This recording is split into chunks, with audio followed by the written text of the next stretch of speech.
এর একটা প্রশ্ন ছিল যে ওকে, কেউ একজন প্রশ্ন করতে যাচ্ছিলেন। জি। হ্যাঁ, গত লেকচারের একটা প্রশ্ন ছিল স্যার। জি, বলো।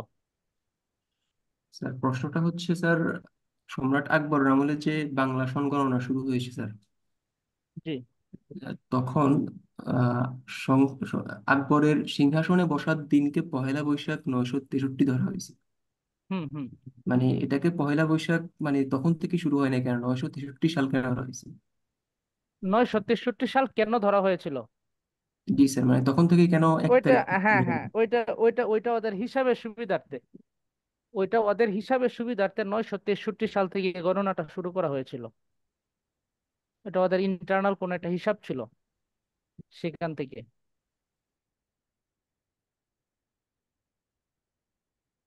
বোঝা গেছে?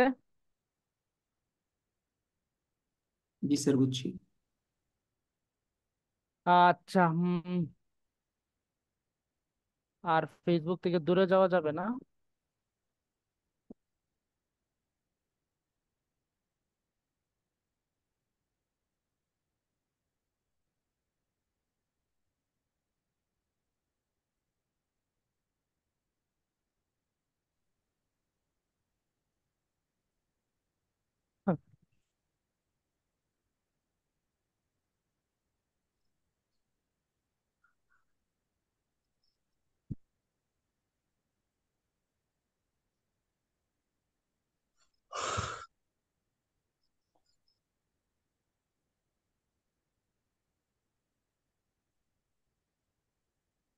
আচ্ছা, আমাদের আজকের বিষয়টা হচ্ছে বাংলা ইউরোপীয় শাসন। অত্যন্ত সহজ এগুলা।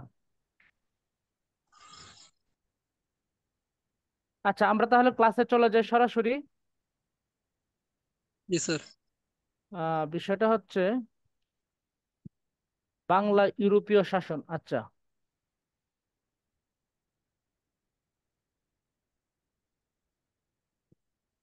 আমরা যদি প্রথমেই দেখি, উম তত্ত্বকণিকায় যা দেয়া আছে সেটা হচ্ছে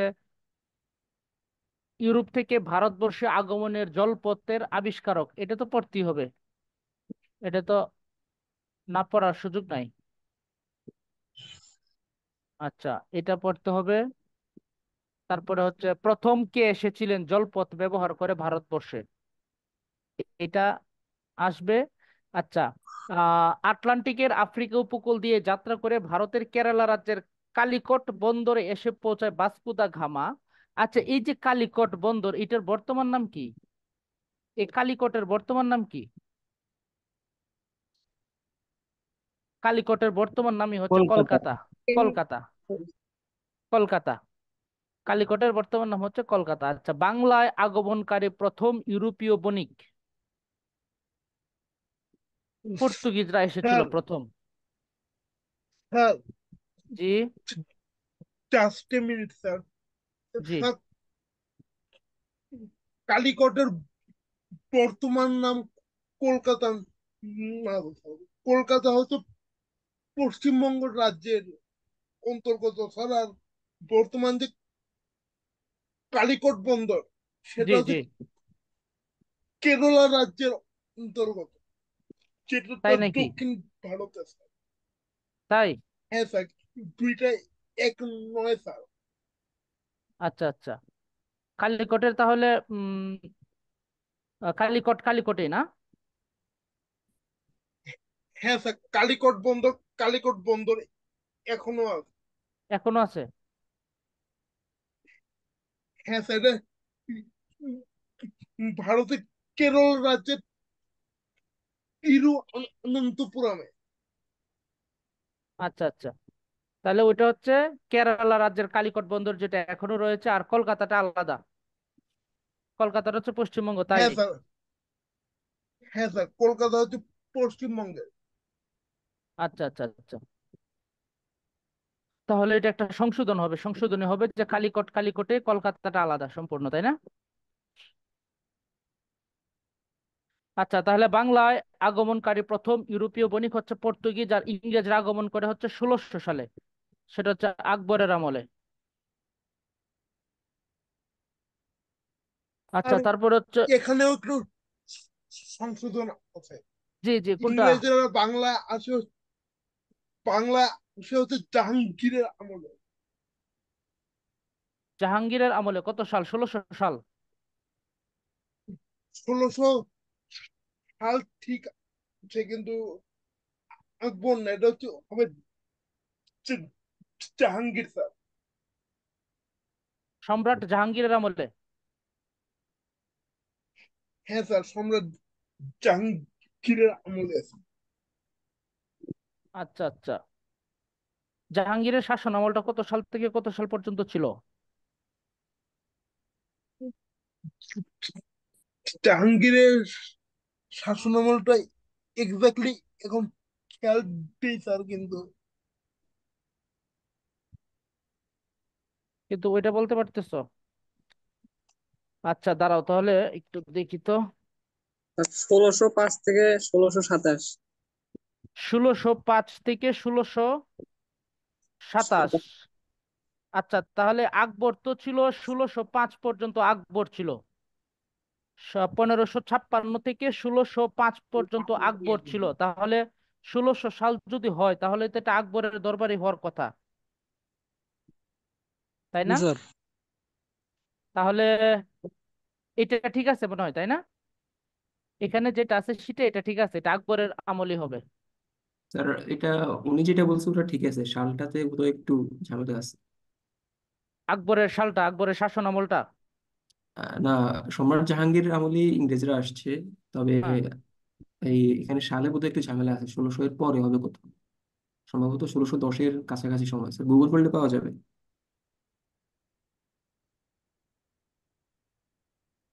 মানে সম্রাট ইংরেজরা জাহাঙ্গীরের তাহলে আমলের শুরুর দিকে। ইংরেজরা তাহলে আগমন করে কত সালে?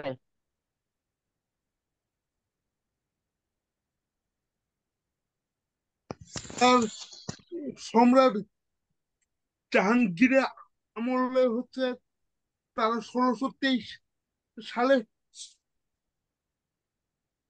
সুরাটে প্রথম বাণিজ্য কুঠি স্থাপন। সুরাট। না তা বুঝলাম, কিন্তু তারা তাহলে আসে কত সালে? 1600 সালে যদি হয় তাহলে তো সেটা আকবরের শাসন আমলে হওয়ার কথা। স্যার ইংরেজরা তো প্রথম এসেছিল এখানে 1516 সালে। পর্তুগিজরা এসেছিল। স্যার, জি। ইংরেজরা মানে ইংরেজ রাজদূত জাহাঙ্গীরের দরবারে আসেন প্রথম 1608 সালে। ক্যাপ্টেন হকিংস, উনি হচ্ছেন ইংল্যান্ডের রাজার সুপারিশপত্র নিয়ে জাহাঙ্গীরের দরবারে আসেন। স্যার টমাস রো, তাই না? হ্যাঁ, থমাস রো। জাহাঙ্গীরের দরবারে প্রথম আসে স্যার টমাস না, রো। প্রথম সুপারিশপত্র আনেন ক্যাপ্টেন হকিংস। এটা কত সালে? আর মানে ক্যাপ্টেন হকিং আসেন হচ্ছে 1608-এ স্যার। 8 সালে। আর 10 সালে হচ্ছে হ্যাঁ প্রথম ইংরেজ দূত আসে, স্যার টমাস রো প্রথম দূত হ্যাঁ, হয়ে আসে। দূত মানে রাষ্ট্রদূত হয়ে আছে 1610, থমাস রো। আচ্ছা তাহলে তো এটা জাহাঙ্গীরের আমলই হয়, তাই না? হ্যাঁ স্যার।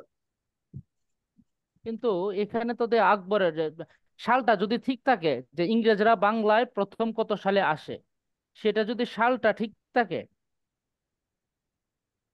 তাহলে তো স্যার, এটাই হওয়ার কথা। আর এখানে সালগুলো একটু কনফিউজিং স্যার, সালগুলো সব কোথাও আসলে এগুলা এগুলা এগুলা হচ্ছে এক এক জায়গায় এক একটা, নেটে সার্চ করে একটা শিটে পায় একটা, আবার বইয়ে পায় আর একটা, এই হলো একটা সমস্যা। জি স্যার, কোথাও লেখা আছে 1600 সালে, কোথাও 1601 সালে, কোথাও 1608 সালে, কোথাও ষোলোশো আ- বারো এরকম। হ্যাঁ এরকম। তাহলে এটার এক্সাক্ট উত্তর কোনটা হবে? ইংরেজরা বাংলায় আগমন করে কার শাসন আমলে? স্যার গত লেকচারে পড়াইছিলেন জাহাঙ্গীরের আমলে। আমার বইয়েও তাই লেখা, জাহাঙ্গীরের আমলেই তো লেখা, কিন্তু এখানে আবার সাল লেখা 1600। 1600 যদি হয় তাহলে তো আকবরের আমলেই হওয়ার কথা। বুঝতে পারছো? আচ্ছা স্যার, পরবর্তীতে এক সময় আপনি এটা সমাধান করে দিবেন। তার সালটা মনে হয় ভুল আছে। সালটা সম্ভবত ভুল থাকতে পারে।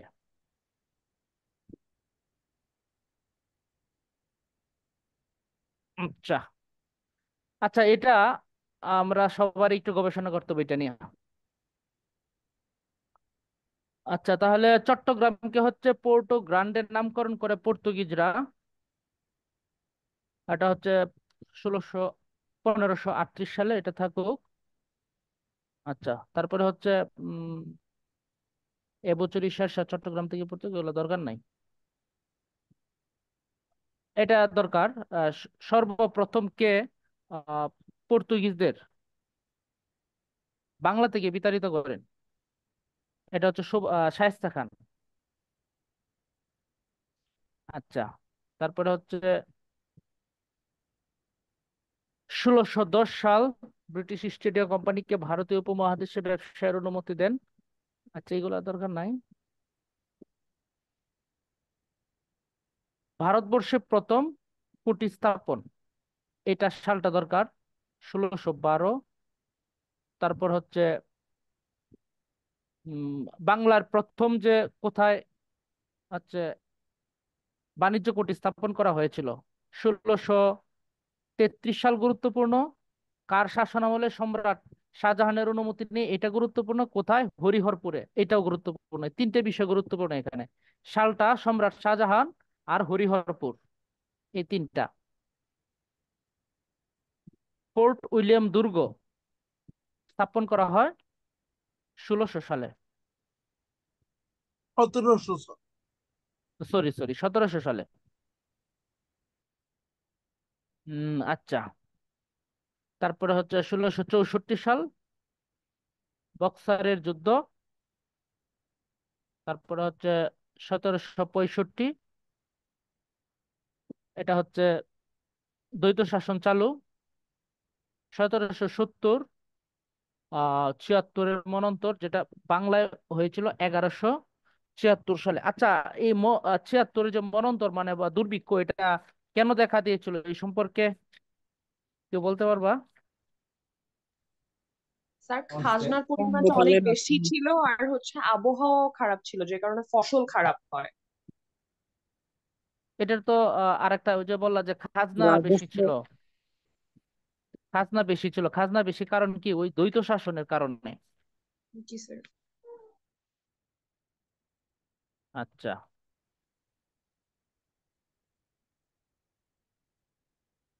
তারপর হচ্ছে স্যার দ্বৈত শাসনটা কেমন স্যার?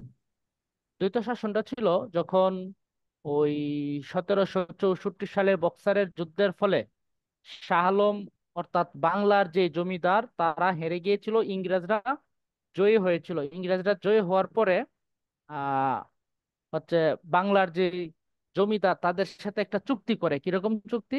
ইংরেজরা তো আসলে ট্যালেন্ট, তারা বলে যে জমিদারি তোমারই থাকবে, জমিদারি তোমারই থাকবে, খাজনাও তুমি উঠাইবা, সবকিছুই তোমার হাতে থাকবে, তুমি শাসন করবা। তবে ওই যে টাকা পয়সা যেটা তুলবা, সেটা আমাদেরকে দিয়ে দিবা। খাজনা তুমি যেটা জনগণের কাছ থেকে তুলবা, সেটা আমাদেরকে দিয়ে দিবা। তারপরে আমরা তোমারে সামান্য একটা অর্থ, তাদের মধ্যে একটা চুক্তি হয়েছিল, চুক্তি অনুযায়ী তোমাকে আমরা একটা অর্থ দিব, যে অর্থ দিয়ে তুমি তোমার রাজ্য পরিচালনা করতে পারবা। তাহলে টাকাটা কে নিয়ে যায়? টাকাটা নিয়ে যায় হচ্ছে ইংরেজরা। আর বাংলার জমিদারকে বলে যায় তুমি শাসন করতে থাকো, তুমি নেতা, তুমি হইলে গিয়ে জমিদার। কিন্তু মূল টাকাটা নিয়ে যায় ওরা। এটা এটা এটার কারণে পরে হচ্ছে একটা দুর্ভিক্ষ দেখা দেয়, যেটা 1176 সালে, 76-এর মনন্তর। আচ্ছা, যখন 76-এর মনন্তর হলো, তখন লর্ড কর্নওয়ালিস চিরস্থায়ী বন্দোবস্ত প্রবর্তন করলো 1793 সালে। কিন্তু এর আগে আরো অনেকগুলো ঘটনা ঘটেছিল। যেমন হচ্ছে 2 শালা বন্দোবস্ত করা হয়েছিল, 5 শালা বন্দোবস্ত করা হয়েছিল, 2 শালা না, 10 শালা, 1 শালা, 10 শালা, 5 শালা, এরকম কিছু বন্দোবস্ত করা হয়েছিল। 5 শালা বন্দোবস্ত করা হয়েছিল 1772 সালে, যখন এই অনাবৃষ্টি দেখা দিল, 70-এ দুর্ভিক্ষ হলো, তখন আহ ওয়ারেন হেস্টিংস চিন্তা করলেন যে এদেরকে স্যার একটা কিভাবে। কোশ্চেন আছে। জি জি। স্যার এই শলা বন্দোবস্ত এই ব্যাপারটা কি আসলে, এটা কিরকম বন্দোবস্ত?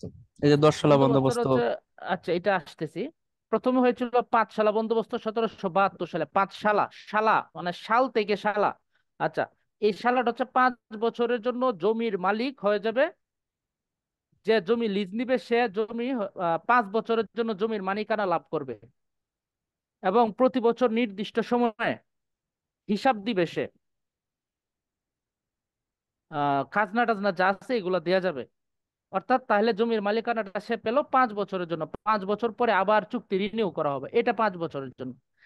তারপরে দেখলো যে এটা খুব বেশি লাভবান হচ্ছে না, তখন সে করলো কি, 1 শালা বন্দোবস্ত করলো, না সরি 1 শালা না, সে করলো কি 10 শালা বন্দোবস্ত করলো। অর্থাৎ একটা জমি 10 বছরের জন্য দিয়ে দে একজনকে, যে তুমি এটা 10 বছর মালিক, তুমি এটা চাষ করতে থাকো, আর প্রতি বছর নির্দিষ্ট সময়ে আমার খাজনাটা বাসায় এসে দিয়ে যায়।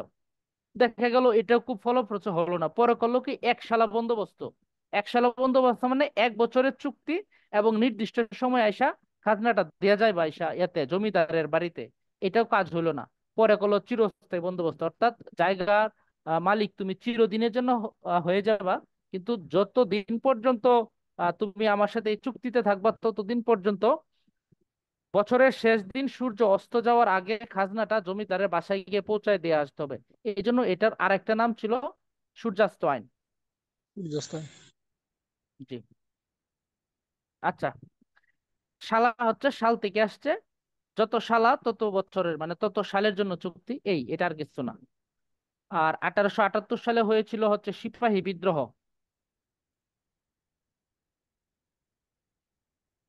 কি বলতেছি আমি, 1800 কি বলছি, 1857 সালে। 78 বলছি, মাথা ঠিক নাই।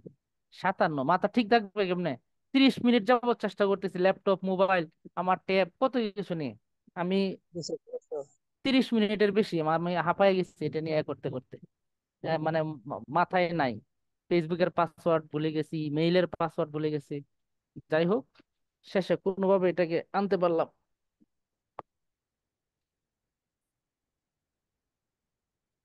তারপরে হচ্ছে 1857 সালে যখন সিপাহী বিপ্লব হলো, বিপ্লবের পর কি করলো, ইস্ট ইন্ডিয়া কোম্পানির শাসন বাদ দিয়ে রানী নিজ হাতে শাসন নিয়ে নিল। যে ইস্ট ইন্ডিয়া কোম্পানিকে দিয়ে হচ্ছে না, ব্রিটেন থেকে রানী সরাসরি শাসন শুরু করলো। এটাকে বলে কেন্দ্রীয় শাসন। কেন্দ্রীয় শাসন হচ্ছে যখন আমরা জানি যে ভারতে স্বায়ত্তশাসিত, সবগুলো রাজ্য স্বায়ত্তশাসিত, কারণ কি, কেন্দ্রীয় সরকারও রয়েছে ভারতের প্রত্যেকটা রাজ্যের জন্য আলাদা মন্ত্রিসভা, সরকার, বা কিছু আইন টাইন থাকতে পারে। তবে কিছু কিছু রাজ্যে কেন্দ্রীয় শাসন, অর্থাৎ ওদের কোনো স্বায়ত্তশাসন নেই, ওদের কোনো সংসদ থাকবে না, ওদের কোনো মন্ত্রিসভা থাকবে না, কেন্দ্র থেকে পরিচালিত হবে। এরকম একটা রাজ্য কোনটা?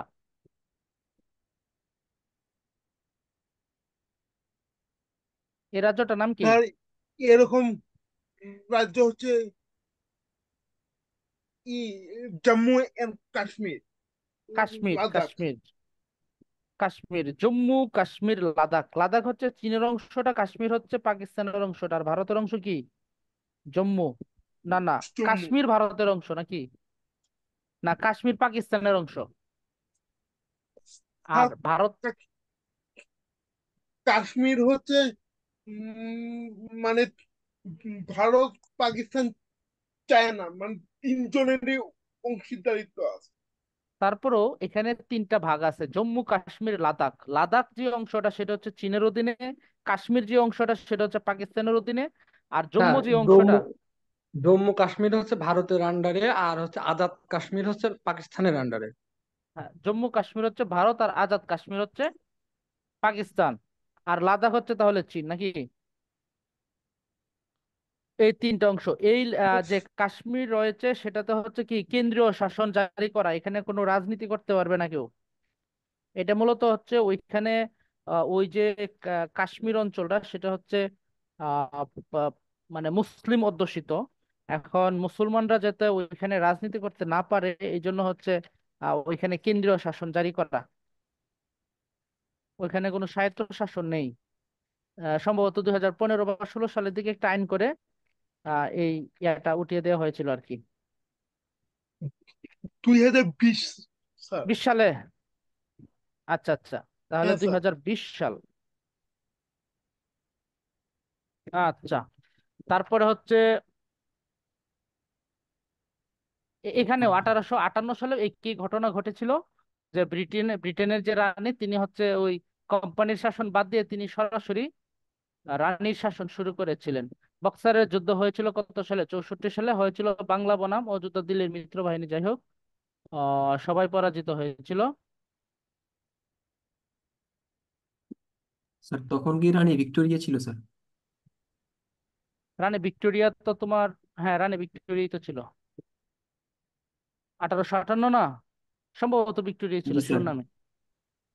তখন ভিক্টোরিয়ান এজ ছিল তো স্যার, সম্ভবত রানী ভিক্টোরিয়াই ছিল। ভিক্টোরিয়া ছিল। আচ্ছা, তারপরে দেখি হচ্ছে রবার্ট ক্লাইভ।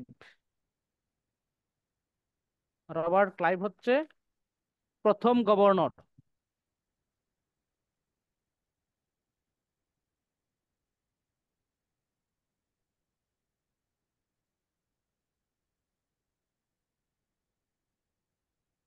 আচ্ছা, আমরা একটু খাতা কলম নেও, সবাই খাতা কলম নিয়ে লেখো।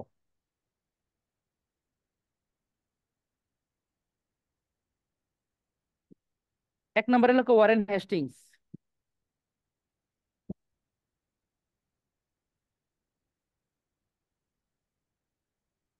ওয়ারেন হেস্টিংস ছিলেন কোম্পানির সর্বশেষ গভর্নর এবং বাংলার প্রথম গভর্নর জেনারেল। লেখো কোম্পানির সর্বশেষ গভর্নর, পাশে ব্র্যাকেটে লেখো 1772 থেকে 1774। অর্থাৎ ওয়ারেন হেস্টিংস ছিলেন কোম্পানির, কোম্পানি বলতে east India company, east India কোম্পানির সর্বশেষ গভর্নর। গভর্নরের পাশে লেখো 1772 থেকে 1774। তারপর স্যার? এবং বাংলার প্রথম গভর্নর জেনারেল।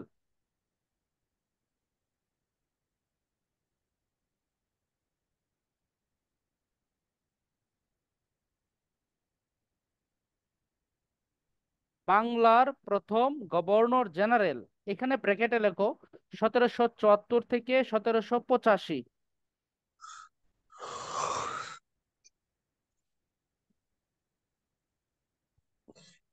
স্যার গভর্নর আর গভর্নর জেনারেলি কি ডিফারেন্স আসছিল? কোনো ডিফারেন্স নাই, জাস্ট পদ চেঞ্জ করেছিল। স্যার সালটা আরেকবার একটু বলেন। বাংলার প্রথম গভর্নর জেনারেল 1774 থেকে 1785।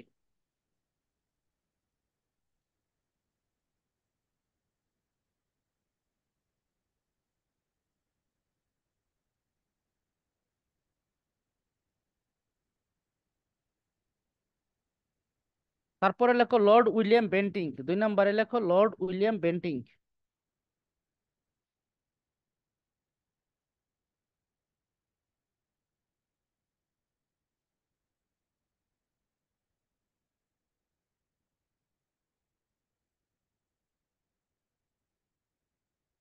লর্ড উইলিয়াম বেন্টিং তিনি ছিলেন বাংলার শেষ গভর্নর জেনারেল। বাংলার শেষ গভর্নর জেনারেল, ব্র্যাকেটে লেখো 1828 থেকে 1833।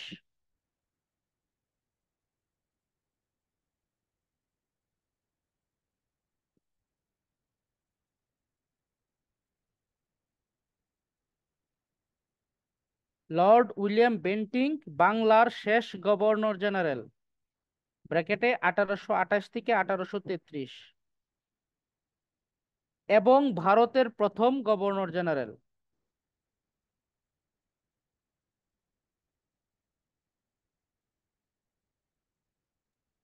স্যার ভারতের প্রথম ভাইসরয়। তুমি লেখো গভর্নর জেনারেলটা, আপাতত লেখো, পরে বলতেছি। সালটা স্যার? সালটা হবে 1833 থেকে 1835।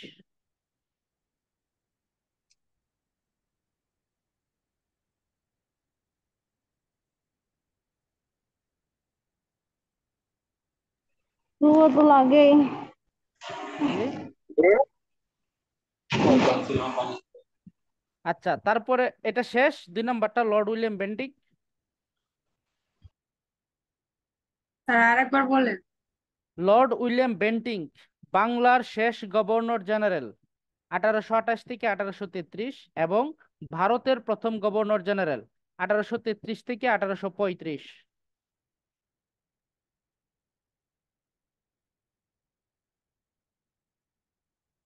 লেখা শেষ হলে 3 নম্বরটা লেখো, লর্ড ক্যানিং।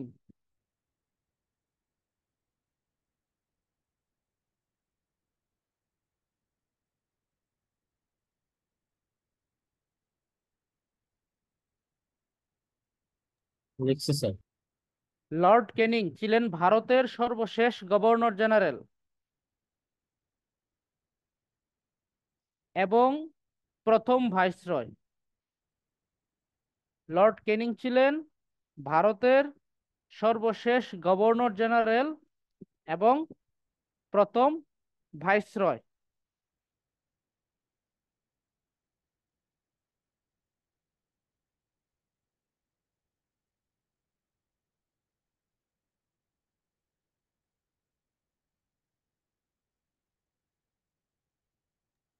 এখানে সাল লিখতে হবে স্যার? না, এখানে সাল দরকার নাই। তারপরে লেখো Lord Mount Batten. Sir viceroy এবং গভর্নর জেনারেলের মধ্যে পার্থক্যটা কি? এগুলোর মধ্যে কোনো পার্থক্য নাই। বেসিক্যালি এগুলো হচ্ছে যখন তোমার আহ আমি তোমারে বলি, এটা হচ্ছে শাসকের বৈশিষ্ট্য। যেমন আমি একটা কলেজে প্রিন্সিপাল হইলাম, তো ওই কলেজে গিয়ে দেখলাম ড্রেস কি, সাদা শার্ট কালো প্যান্ট, একটা ড্রেস। এখন আমি চেষ্টা করতেছি এখানে কি নতুনত্ব আনা যায়, গিয়ে ড্রেসটা চেঞ্জ করে ফেললাম। কি করলাম, শার্টটা দিলাম আকাশি, হালকা আকাশি, আর প্যান্টটা দিলাম ডিপ নেভি ব্লু, চেঞ্জ করে ফেললাম ড্রেস। 10 বছর পরে যখন একজন এসে বলবে যে এই ড্রেসটা কে করেছিল, অমুক স্যার। আচ্ছা, আমি যে ড্রেসটা চেঞ্জ করলাম কোনো কারণ আছে, কোনো ব্যাখ্যা আছে? ওই ওই যে পদগুলো ছিল এরকমই। হয়তো ক্ষমতার একটু হেরফের করে, একটু ক্ষমতা বাড়ায় কমায়। এটা হচ্ছে নিজের ক্ষমতা, বা আমি যে ক্ষমতায় ছিলাম, চেয়ারে ছিলাম, ওটা একটু প্রভাব কাটানো আর কি। এটা আর কিছুই না, স্যার আহামরি কোনো কিছু নেই এগুলোর মধ্যে। আর ইন্টারনাল ওদের স্যার হয়তো একটু গভর্ন পাওয়ার কমানো বাড়ানো থাকে আর কি। স্যার গভর্নর আর ভাইসরয়ের মধ্যে মানে বেশ কিছু পার্থক্য ছিল স্যার। জি, অনেক পার্থক্য ছিল, কিন্তু সেগুলো আমাদের জানা খুব বেশি দরকার নাই, যেটা সত্য কথা আর কি। পার্থক্য তো অনেক থাকে, ভিতরে ভিতরে ওদের ক্ষমতা কিছু বাড়ায় কমায়, এগুলোই তো করে। স্যার তাহলে গভর্নর আর গভর্নর জেনারেলের মধ্যে খুব বেশি পার্থক্য নাই? খুব বেশি পার্থক্য নাই, ভিতরে ভিতরে হয়তো ওদের কিছু থাকতে পারে, আহামরি কোনো ডিফারেন্স নেই। এগুলো হচ্ছে একজনকে সরায় আরেকজনকে দেয়, এগুলো হচ্ছে কাজ, অ্যাডমিনিস্ট্রেশনের কাজ এগুলা। 4 নম্বরে কার নাম বললেন? লর্ড মাউন্ট 4 নম্বরে হচ্ছে Lord Mount Batten.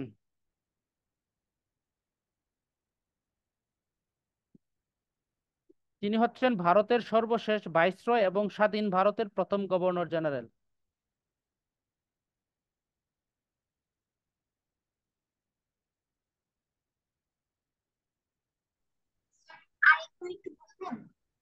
Lord Mount Batten ভারতের সর্বশেষ ভাইসরয়।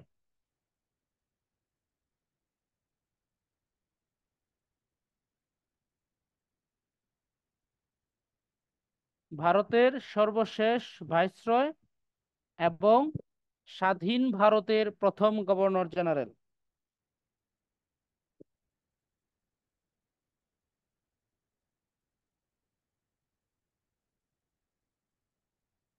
স্যার এখানে আমার একটা প্রশ্ন আছে।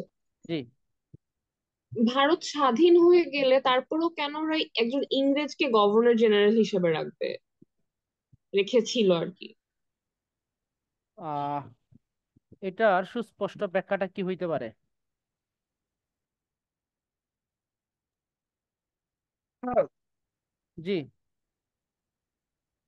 মানে ভারত যখন স্বাধীন হয় জি, উম, তখন পাকিস্তানের গণপরিষদে একক নেতা হিসেবে ছিলেন হচ্ছে মোহাম্মদ আলী জিন্না। জিন্না। জি। হ্যাঁ, মোহাম্মদ আলী জিন্না তখন একক নেতা থাকায় লর্ড মাউন্টব্যাটেন তার হাতেই ক্ষমতা হস্তান্তর করেন। জি।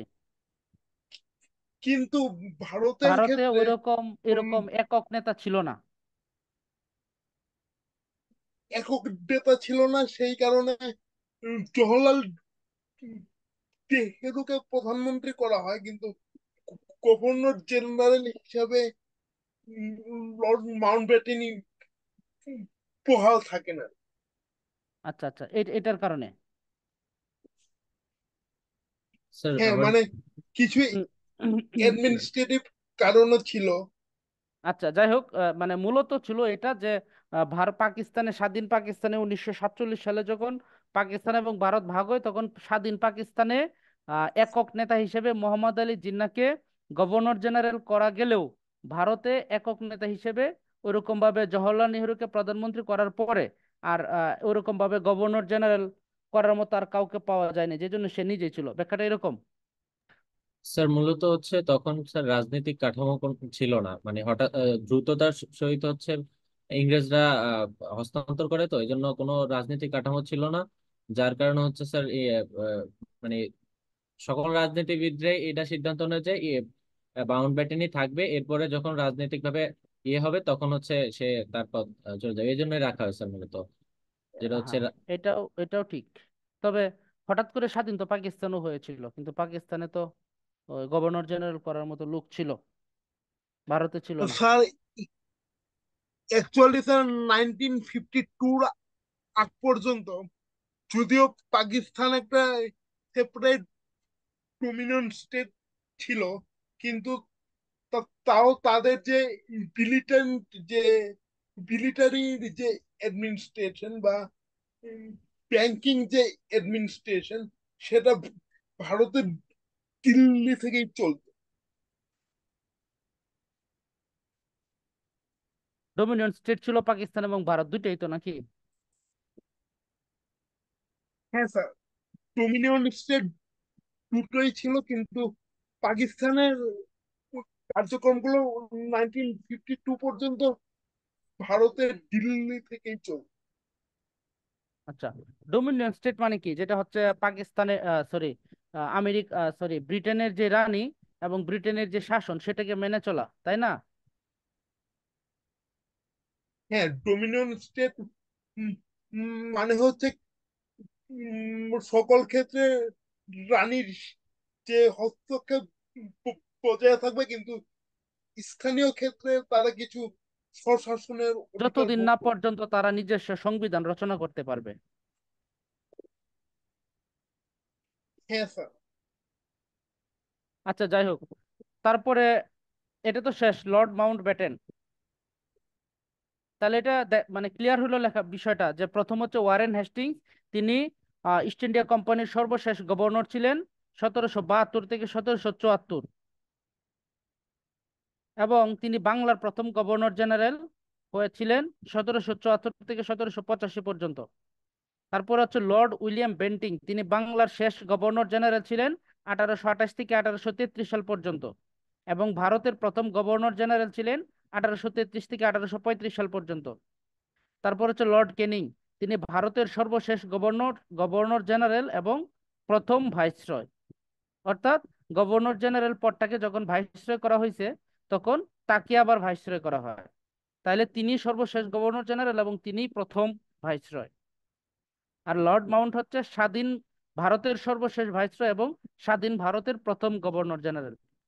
আচ্ছা, এগুলা একটু মাথায় রাখতে হবে আর কি। এগুলা একসাথে লেখানোর অর্থ হচ্ছে আমরা যখন এই ইনফরমেশন গুলো আলাদা আলাদা পৃষ্ঠায় গিয়ে আলাদা আলাদা প্রশ্নে পড়ি, মনে থাকে না।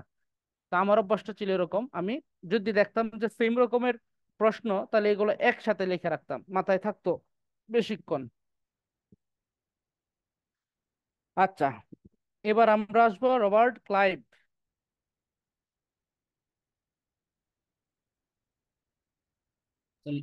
স্যার লর্ড উপাধিটা সম্পর্কে বলবেন? কোনটা? লর্ড লর্ড উপাধি। লর্ড উপাধি, এটা সম্পর্কে আমার ধারণা নাই। লর্ড, তবে আমার আমার এরকম হইতে পারে যে যখন কোনো কাউকে কোথাও যুদ্ধে পাঠানো হয়, সেখান থেকে জয়ী জয়ী হয়ে আসার পর সম্ভবত তাকে লর্ড দেওয়া হয় উপাধিতে, হইতে পারে এরকম, তবে সুস্পষ্ট ধারণা নাই আমার।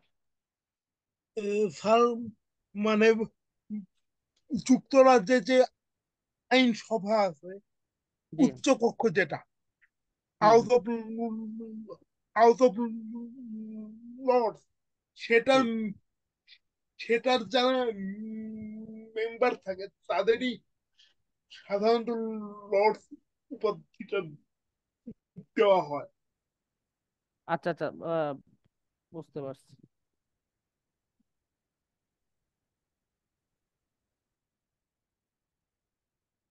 আচ্ছা, তাইলে হচ্ছে রবার্ট ক্লাইভ ছিলেন কি কি, তার একটু গুণাবলীগুলো আমরা দেখি।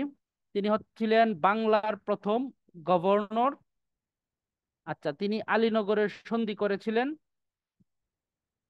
আলীনগরের সন্ধিটা হয়েছিল পলাশী যুদ্ধের আগে।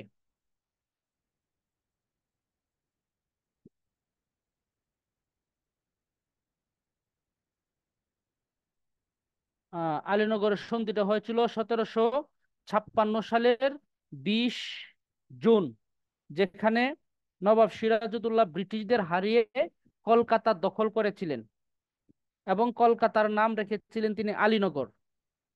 তার পরবর্তীতে রবার্ট ক্লাইভ কলকাতা পুনর্দখল করে, যেখানে সিরাজউদ্দৌলা পুনরায় কলকাতা অভিযান করে, কিন্তু এখানে ব্যর্থ হয়ে যান। তারপরে হচ্ছে দুজনের মধ্যে একটা সন্ধি হয়, আলীনগরের সন্ধি, যে নবাবও আর কলকাতা আক্রমণ করবে না, আর ওরাও হচ্ছে কিছু কিছু অঞ্চল ছেড়ে দিবে, এরকম আমার দুজনের মধ্যে একটা চুক্তি হয় আর কি। বিষয়টা এটাই ছিল আলীনগরের সন্ধি। আচ্ছা,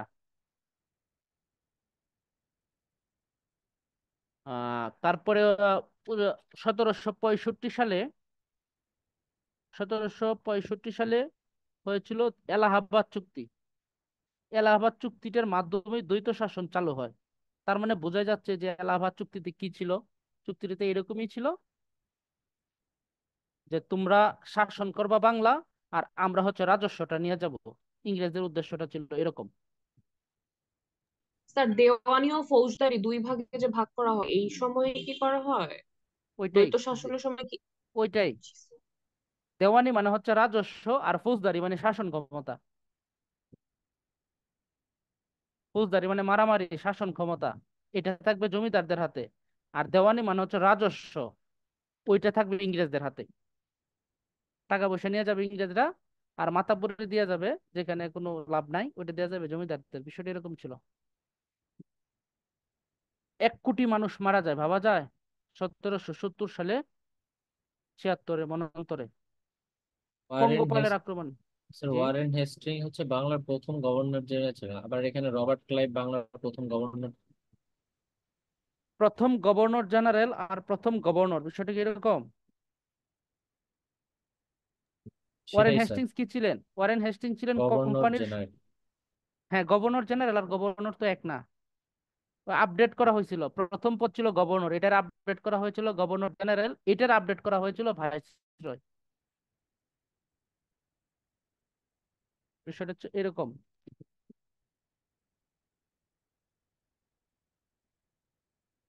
তারপরে আসি, এটা দুর্ভিক্ষটা হয়েছিল হচ্ছে মূলত পঙ্গপাল একটা পোকার আক্রমণে, আর কার আমলে হয়েছিল? জন কার্টিয়ার।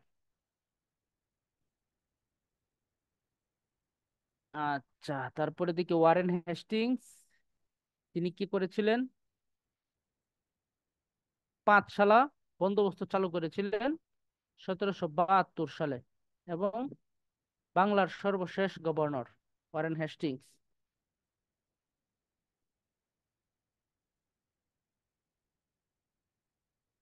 আচ্ছা, তাহলে স্যার, এলাহাবাদ চুক্তিটা আরেকবার বলবেন? এলাহাবাদ চুক্তি, ওই যে এলাহাবাদ চুক্তির মূল কারণটা ছিল দেওয়ানি এবং ফৌজদারি দুই ভাগে বিভক্ত। এলাহাবাদ মানে একটা জায়গা, যে জায়গায় বসে চুক্তিটা হয়েছিল। এটার মূল বিষয়টা ছিল কি? এটার মূল বিষয়টা ছিল দ্বৈত শাসন চালু। দ্বৈত শাসন কোনটা? দ্বৈত শাসনটা হচ্ছে ফৌজদারি এবং দেওয়ানি দুই ভাগে ভাগ করে ফৌজদারিটা জমিদারদের হাতে থাকবে এবং দেওয়ানিটা ইংরেজদের হাতে থাকবে। টাকা পয়সা যা রাজস্ব যা উঠবে তা হচ্ছে ইংরেজরা নিয়ে যাবে, আর নবাবকে বলবে তুমি শাসন করতে থাকো। এবং ওইটার জন্য একটা নির্দিষ্ট পরিমাণ অর্থ ধরো বছরে 1 লক্ষ টাকা, বছরে 1 কোটি টাকা বা বছরে 500 কোটি টাকা, এই টাকাটা দিবে হচ্ছে নবাবকে এই রাজ্যটা পরিচালনার জন্য। আর বাড়তি যা টাকা পয়সা থাকবে সব নিয়ে যাবে হচ্ছে আহ, ইংরেজরা। স্যার, জি এখানে যে টাকার যে ভাগটা ছিল, মানে জি উম, বাংলা অযোধ্যার যে প্রভাব ছিল, জি তাদের ছিল বার্ষিক 50 লক্ষ টাকা করে। আর দিল্লি সম্রাটের ছিল মানে তৃতীয় শাহ আলম, শাহ আলমের ছিল বার্ষিক 23 লক্ষ টাকা। এটা তুমি জানো, এটা ভালো, কিন্তু জীবনটা এত কঠিন করার দরকার নাই। তুমি পড়াশোনাটা এত কঠিন করতেছে কেন? সহজ করো। আর তুমি যদি মাথায় রাখতে পারো এটা ভালো, তোমার জন্য ভালো। বুঝতে পারছো? তুমি প্রিলির পড়াটা এত কঠিন করো না। ইনফরমেশন যত যেগুলো অপ্রয়োজনীয় এগুলো অ্যাভয়েড করার চেষ্টা করা ভালো। তুমি হ্যাঁ, এলাহাবাদ চুক্তিতে কে কত টাকা পেয়েছিল এগুলা তোমার জেনে রাখা, জানলে ভালো, খারাপ না। কিন্তু অতিরিক্ত লোড নিয়া কষ্ট করার দরকার নাই, এটা হচ্ছে অপ্রয়োজনীয়। বুঝতে পারছো? তবে তুমি যদি রাখতে পারো সেটা তোমার জন্য অনেক ভালো। এখানে দুইটা হিসাব ছিল, একটা ছিল 53 লাখ টাকার হিসাব, একটা ছিল 26 লক্ষ টাকার হিসাব। তবে এগুলো আমাদের জন্য প্রিলির জন্য অপ্রয়োজনীয়। কারণ সাম্প্রতিক সময়ে প্রশ্ন পড়লে বুঝতে পারবা যে আমরা এলাহাবাদ চুক্তি নিয়ে যে গবেষণা করতেছি, এলাহাবাদ চুক্তি পরীক্ষায় আসবেই না। কারণ এখন প্রশ্নের প্যাটার্ন চেঞ্জ হয়ে গেছে। এখন হচ্ছে মুখস্থ করে খুব বেশি কমন ফেলানো খুব কঠিন হয়ে যায়। ওই যে বিশেষ করে যে অতীত পড়ে, এই যে ইতিহাস, এগুলো পরে কিন্তু খুব কমন। এবার লাস্ট বিসিএস এই এই অধ্যায় থেকে কয়টা প্রশ্ন আসছে? প্রশ্ন তো দেখছো তোমরা, দেখো নাই? প্রশ্ন কিন্তু খুব বেশি আসে নাই। তাই বলি যে অতিরিক্ত হিসাব করে জীবনটা তো রিস্কে ফেলানোর দরকার নাই। তবে যদি মাথায় রাখতে পারো ভালো, খারাপ না। ইনফরমেশন যত মাথায় রাখবা সমৃদ্ধ হবে, তোমার লেখাটা সমৃদ্ধ হবে। আচ্ছা, আমরা সামনে আগাই। আমাদের এই শীটটা হচ্ছে 12 পৃষ্ঠা, মাত্র 3টা শেষ করেছি। ওয়ারেন হেস্টিংস আবার তিনি বাংলার প্রথম গভর্নর জেনারেল হইলেন। প্রথম ভারতীয় সংবাদপত্র বেঙ্গল গেজেট প্রকাশিত হয় কত সালে? এটা প্রকাশিত হয়েছিল 1780 সালে। এই ইনফরমেশনটা দরকার আছে, এই ইনফরমেশনটা মুখস্থ রাখবা। প্রথম ভারতীয় সংবাদপত্র বেঙ্গল গেজেট প্রকাশিত হয়েছিল 1780 সালে। এটার প্রকাশক ছিল James Augustus Hicky. James Augustus Hicky. এটা আমাকে স্যারেরা আমাকে মনে রাখার সুবিধার্থে বলতো বেঙ্গল গেজেট। বেঙ্গল গেজেট কেন? এটা বাংলা হইতে পারতো না। তো বাংলা কেন হয় নাই? আমাদের যে কিছু নতুন যে শিল্পী আছে, জেমস আয়ুব বাচ্চু, এরা বলে কি, এরা যেভাবে বাংলাটা বলে সেটা হচ্ছে ইংরেজির মতো শোনা যায়। তার মানে জেমস বাংলাকে বলে বেঙ্গল, জেমস আয়ুব বাচ্চু এরা বাংলাটাকে এমন ভাবে বলে মনে হচ্ছে ইংরেজি বলতেছে। স্যারেরা আমাকে এইভাবে পড়াইতো আর কি, মনে রাখার সুবিধার্থে। তার মানে Bengal gazette, James Augustus Hicky, 1780। তারপর হচ্ছে তার সময় হচ্ছে এশিয়াটিক সোসাইটি, খুবই গুরুত্বপূর্ণ, 1784 সাল সহ এগুলো মুখস্থ রাখবা। সিভিল সার্ভিস অ্যাক্ট দরকার নাই খুব বেশি।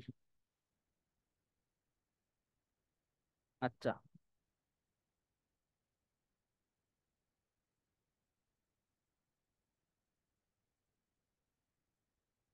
তারপরে হচ্ছে লর্ড কর্নওয়ালিস চিরস্থায়ী বন্দোবস্ত কোনটাকে করেছিল? চিরস্থায়ী বন্দোবস্ত ওই যে যেটা 1 সালা করা হয়েছিল, 1 সালাটাকে পরবর্তীতে 1793 সালে তিনি চিরস্থায়ী বন্দোবস্ততে রূপ দিয়েছিলেন। কে? Lord Cornwallis. কত সালে? 1793 সালে। এই আইনের অপর নাম হচ্ছে সূর্যাস্ত আইন। প্রজাস্বত্ব আইন 1950 সালে হয়েছিল। এটা কে করেছিল প্রজাস্বত্ব আইনটা? কে করেছিল? এই শেরে বাংলায় একে ফজলুল হুম হকের সরকার স্যার।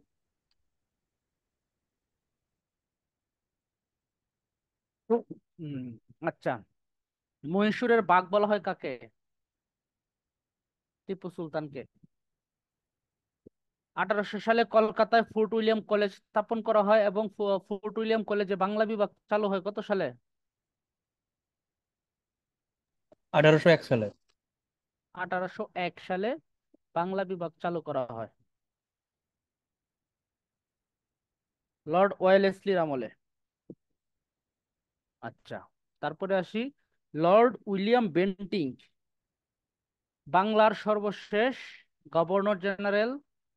তিনি সতীদাহ প্রথা নিষিদ্ধকরণ আইন প্রণীত হয়েছিল তার আমলে। সতীদাহ প্রথা নিষিদ্ধকরণ আইন প্রণীত হয়েছিল এই লর্ড উইলিয়াম বেন্টিংকের আমলে 1829 সালে।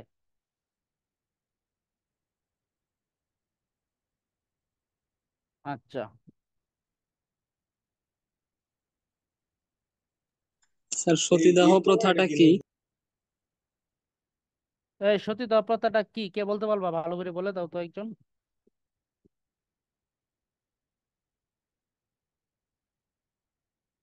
বলবা, কে বলবা সতীদাহ প্রথা সম্পর্কে? স্যার এটা হলো হিন্দু ধর্ম মতে যখন কোনো বিবাহিত দম্পতি তার স্বামী মারা যেত, তো মারা যাওয়ার সময় তো তাকে দাহ করার সময় অর্থাৎ আগুনে আহুতি দেওয়ার সময় তার স্ত্রীকে ওর ভিতরে নিক্ষেপ করা হতো। এইটাকে সতীদাহ বলা হতো। তো এইটা পরে রহিতকরণ করা হয় আহ রাজা রামমোহন রায় ওনার সময় ওনার উদ্যোগে। 1829 সালে এই বিষয়ে একটা আইন প্রণীত হয়, জি স্যার। সতীদাহ প্রথা নিষিদ্ধ। দেখছো কি ভয়ঙ্কর মানুষ ছিল। আর আগের দিন তো মানে বিয়ে শাদী যে হইতো জামাই এবং বউয়ের যে বয়সের ডিফারেন্স, এটা তো অনেক আগে আরো বেশি ছিল। এখন তো সব মানে ক্লাসমেটে বিয়ে হয় সবচেয়ে বেশি। এখন কিন্তু পাত্র পাত্রী খোঁজা লাগে কম। একটা বিষয় খেয়াল করবা, এখন কিন্তু সব ক্লাসমেট বিয়ে করতেছে বা ইউনিভার্সিটি জুনিয়র বিয়ে হইতেছে আন্ডারস্ট্যান্ডিং এর মাধ্যমে। কিন্তু ওই সময় কি হইতো, 80 বছরের বুড়ার সাথে 15 বছর একটা মেয়ে বিয়ে দিত, ওই বেটা 5 বছর পরে মারা যাইতো 85 বছর বয়সে। 20 বছরের মেয়েটারে কি করতো, ওইটার সাথে আগুনে পুড়ায় মারতো। কি একটা ভয়ঙ্কর ছিল না প্রথা? এগুলো কল্পনা করা যায়? এবং মনে করতো যে ওই নারী বেহেশতে যাবে, স্বর্গে যাবে। এটা তারা প্রণীত অনেকে যাইতে চাইতো না, জোর করে মানে নিয়ে যায়। অনেকেই না, কেউই না। কেউই কে মরতে চায় বলো? কে স্যার মরতে চায়? আগুনে পুড়ে। তা আবার আগুনে পড়ে জেনে শুনে? এটা কি সম্ভব? কেউই চাইতো না। জোর করে মাঝে মধ্যে সিনেমা দেখবা, পুরাতন সিনেমা দেখবা, হায় রে হায়, জি স্যার, জোর একটা করে মুভিতে বাবা মা, দেখছি। ভাই বোন সবাই মিলে জোর করে গিয়ে পুরায় মারে। এত আর নিষ্ঠুর সব ছিল আগের সময় সমাজটা। সব যুগেই স্যার মেয়েদেরকেই বেশি মারা হইতো। এই যে এখন এখন তো নারীবাদী কথা শুরু হয়ে যাচ্ছে। আচ্ছা বাদ দাও, এখন স্যার তুমি যেটা আমি স্যার আমি হ্যাঁ স্যার বলো। এসব দেশকাল পাত্র ভেদে করা হয়েছে, কিন্তু নিয়ম আবার পরিবর্তিত হয়েছে। আমরা পড়ায় ফিরে আসি। পড়ায় ফিরে আসি, হ্যাঁ। কারণ আমি কথা বলছিলাম মানবাধিকার, মানবতার দৃষ্টিকোণ থেকে, এখন আরেকজন নিয়ে গেল এটা নারী পুরুষ বিভক্তির দিকে। আচ্ছা, ভারতের প্রথম governor general Lord William Bentinck. এগুলো তো ওই যে চারটা থেকে পড়তে হবে আর কি, এইভাবে। এই জন্য বলছিলাম যে আলাদা আলাদা পড়লে মনে থাকে না, তুমি একটা সুন্দর করে চার্ট করে লিখে পড়বা, মাথায় বেশিক্ষণ থাকবে। আচ্ছা,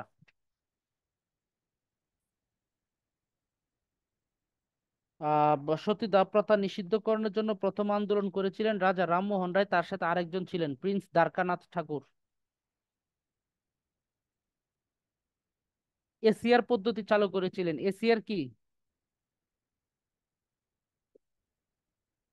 অ্যানুয়াল ক্রিডেন্সিয়াল রিপোর্ট। এটা হচ্ছে সরকারি চাকরিজীবীদের ঊর্ধ্বতন বস তার 1 বছরের কার্যকলাপ পর্যবেক্ষণ করে বছর শেষে একটা রিপোর্ট দেয়। এটা হচ্ছে অ্যানুয়াল ক্রিডেন্সিয়াল রিপোর্ট। এই রিপোর্টের উপর ভিত্তি করে আমার হচ্ছে পরবর্তী প্রমোশন, শাস্তি সবকিছু নির্ভর করে এটার উপরে।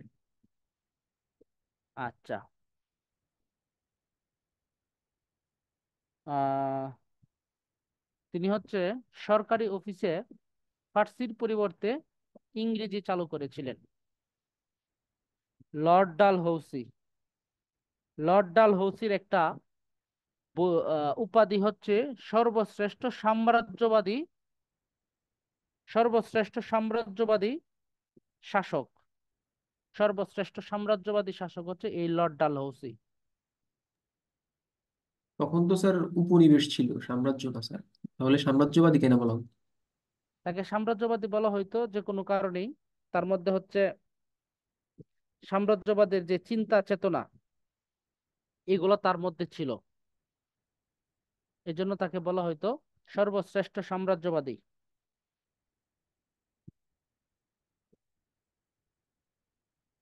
তিনি একটা আইন করেছিলেন, যে আইনটার নাম হচ্ছে সত্য বিলোপ আইন। সত্য বিলোপ আইন মানে কি?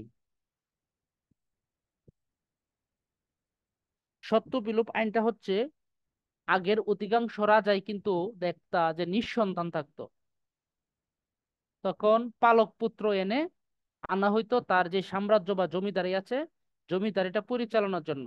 তো এই লর্ড ডালহৌসি এসে একটা নিয়ম করলেন, সত্য বিলোপ নীতি। সত্য বিলোপ মানে হচ্ছে, যদি কোনো জমিদার নিঃসন্তান থাকে তাহলে পালক টালক এনে লাভ হবে না, ওই যে তার জমিদারি ওইটা ইংরেজদের অধীনে চলে যাবে। তার যে যে অঞ্চলটা তার অধীনে ছিল এটা ইংরেজদের অধীনে চলে যাবে, এটাকে বলা হয় সত্য বিলোপ নীতি। আর এই নীতিটা, এই আইনটা করার কারণেই তাকে বলা হয় সর্বশ্রেষ্ঠ সাম্রাজ্যবাদী। এটা একটা সাম্রাজ্যবাদী নীতি ছিল, এর জন্য তাকে স্যার বলা এই হয় সত্য কি স্যার, এই সত্য কি স্যার দন্ত স বফলা? যন্তস্ব দফলা, জফলা, যন্তস্ব নিচে ব, তো নিচে ব, সত্য। সত্য বিলোপ নীতি। তিনি আবার অনেক কাজও করেছিলেন। প্রথম টেলিগ্রাফ লাইন স্থাপন করেছিলেন, প্রথম ডাক টিকিট চালু করেছিলেন কে? ডালহৌসি। তারপর হচ্ছে তিনি 1853 সালে ভারতে এবং 1862 সালে সর্বপ্রথম তিনি দর্শনা থেকে কুষ্টিয়া পর্যন্ত রেলপথ স্থাপন করেছিলেন 1862 সালের 15ই নভেম্বর। 1862 সালের 15ই নভেম্বর চুয়াডাঙ্গার দর্শনা থেকে কুষ্টিয়ার জগতি পর্যন্ত এই রেল লাইনটা তিনি স্থাপন করেছিলেন।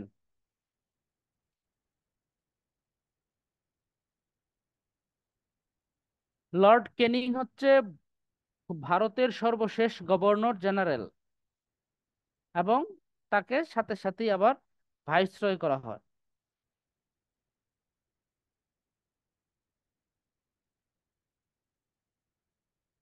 তিনি সিপাহী বিদ্রোহ দমন করেছিলেন। সিপাহী বিদ্রোহ প্রথম শুরু হয়েছিল কোথা থেকে? ইসরে, কোথায় গেলাম?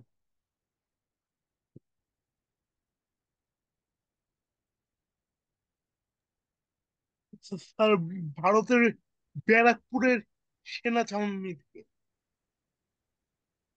ব্যারাকপুর এবং মিরাট, তাই না?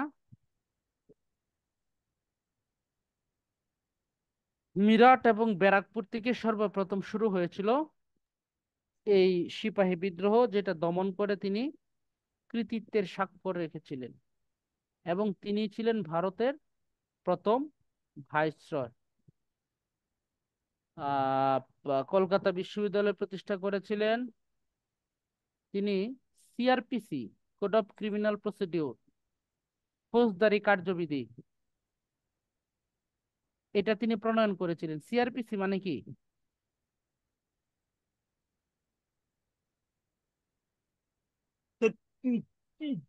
Criminal code of conduct. Code of criminal procedure, CrPC. এটার মানেটা কি? এটাতে কি লেখা আছে? এটাতে কি বলা হয়েছে? মানে কোন অপরাধ করলে কি শাস্তি পাবে?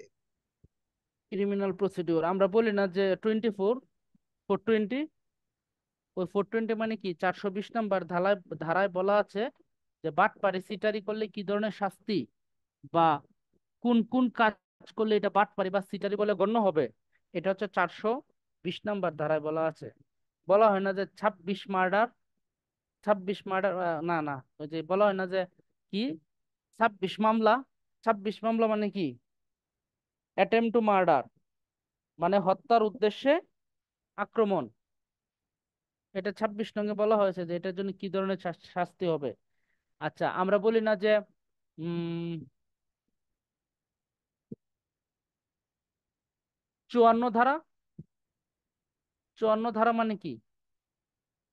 54 ধারা মানে হচ্ছে যে রাস্তায় যদি পুলিশ কাউকে দেখা মাত্র সন্দেহ হয় তাকে অ্যারেস্ট করতে পারবে। এটা হচ্ছে 54 ধারা। 161 ধারা হচ্ছে যখন আসামিকে অ্যারেস্ট করা হয়, তখন আসামি যখন পুলিশের কাছে জবানবন্দি দেয় তখন এটা 161 সিআরপিসির, এবং যখন ম্যাজিস্ট্রেটের কাছে দেয় তখন এটা 165। ওরকম অনেকগুলা ধারা আছে যেগুলা তোমাদের জন্য খুবই গুরুত্বপূর্ণ। ভাইভাতে গেলে নিশ্চিত সিআরপিসির একটা ধারা জিজ্ঞেস করবে। আমাকে 3টা ধারা জিজ্ঞেস করছিল বিসিএস ভাইভাতে। সিআরপিসি 3টা ধারা, 161, 164 আর হলো গিয়ে 54, এই 3টা ধারা জিজ্ঞেস করছিল। তো গুরুত্বপূর্ণ কিছু ধারা আছে, সেগুলো মুখস্থ রাখতে হবে। আচ্ছা, তিনি প্রথম পুলিশিং ব্যবস্থা চালু করেছিলেন এবং কাগজের মুদ্রা, এই দুইটা তিনি চালু করেছিলেন। জন লরেন্স, তিনি হচ্ছে প্রথম। আচ্ছা, তিনি ওই যে লর্ড ক্যানিং আরেকটা করেছিলেন, সেটা হচ্ছে বাজেট। প্রথম বাজেট প্রণয়ন করেছিলেন কে? প্রথম বাজেট প্রণেতা হচ্ছে এই লর্ড ক্যানিং। তাহলে লর্ড ক্যানিং এর গুরুত্বপূর্ণ বিষয়গুলো হচ্ছে ভারতের প্রথম ভাইসরয়, তিনি সিআরপিসি প্রণেতা, তিনি পুলিশিং ব্যবস্থা চালু করেন, তিনি কাগজের মুদ্রা প্রণয়ন করেন, তিনি প্রথম বাজেট প্রণয়ন করেন। বাজেট, বাজেট অর্থ কি? বাজেট হচ্ছে এক বছরের জন্য, আগামী এক বছরের জন্য সরকারের আয় ব্যয়ের একটা হিসাব। সম্ভাব্য হিসাব। এটা সংবিধানের কত নং অনুচ্ছেদে বলা হয়েছে বাজেট সম্পর্কে? 87। ঠিক আছে, 87।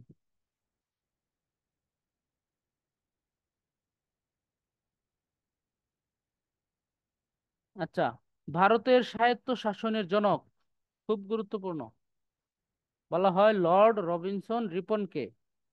লর্ড রিপনকে বলা হয় ভারতের স্বায়ত্ত শাসনের জনক। তার আরেকটা গুরুত্বপূর্ণ উপাধি ছিল, তিনি ছিলেন, তার উপাধি ছিল ভারত বন্ধু। ভারত বন্ধু, ভারত বন্ধু, এই উপাধিটা কার ছিল? লর্ড রিপনের। এখানে যে নামগুলো লেখা সেগুলো হচ্ছে শাসনামল অনুযায়ী। হ্যাঁ, নর্থব্রুক শাসন করেছিলেন 1872 থেকে 1876।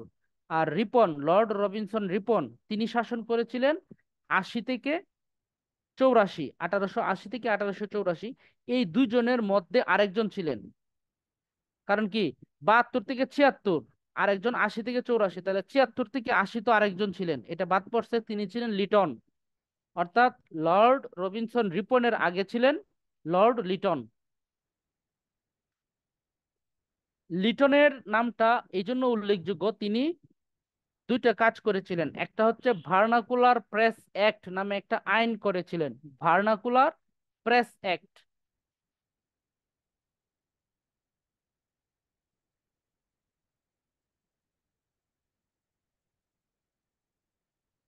আমি লিখে দিচ্ছি,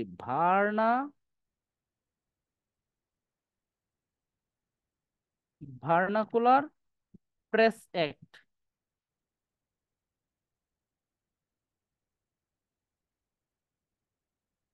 ভার্নাকুলার প্রেস অ্যাক্ট এবং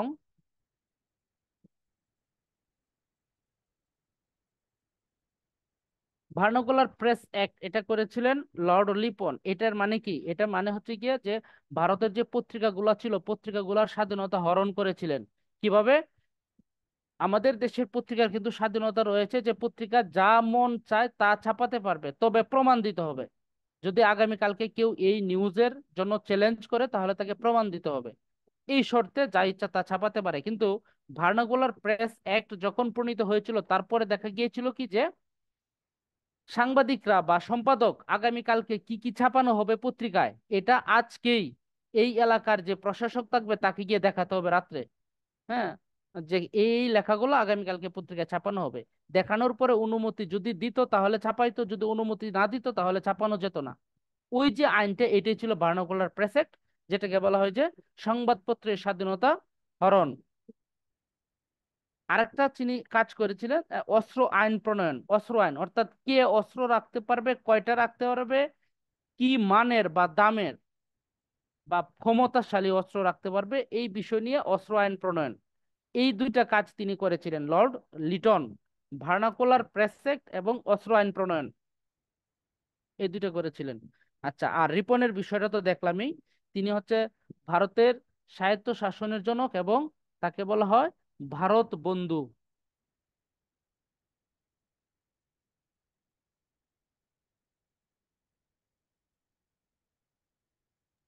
তার ভার্নাকুলার প্রেস অ্যাক্ট প্রণয়ন এটা কি রিপনের না? ভার্নাকুলার প্রেস অ্যাক্ট এটা হবে লিটন, লর্ড লিটনের।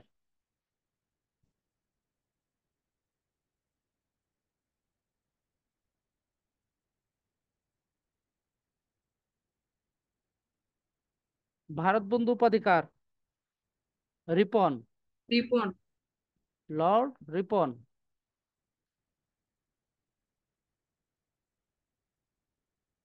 তাকে বলা হয়তো ভারতীয় স্থানীয় সাহিত্য শাসনের জন্য। আচ্ছা, সাহিত্য শাসন এবং স্থানীয় সাহিত্য শাসন এই দুইটার মধ্যে তফাৎ কি?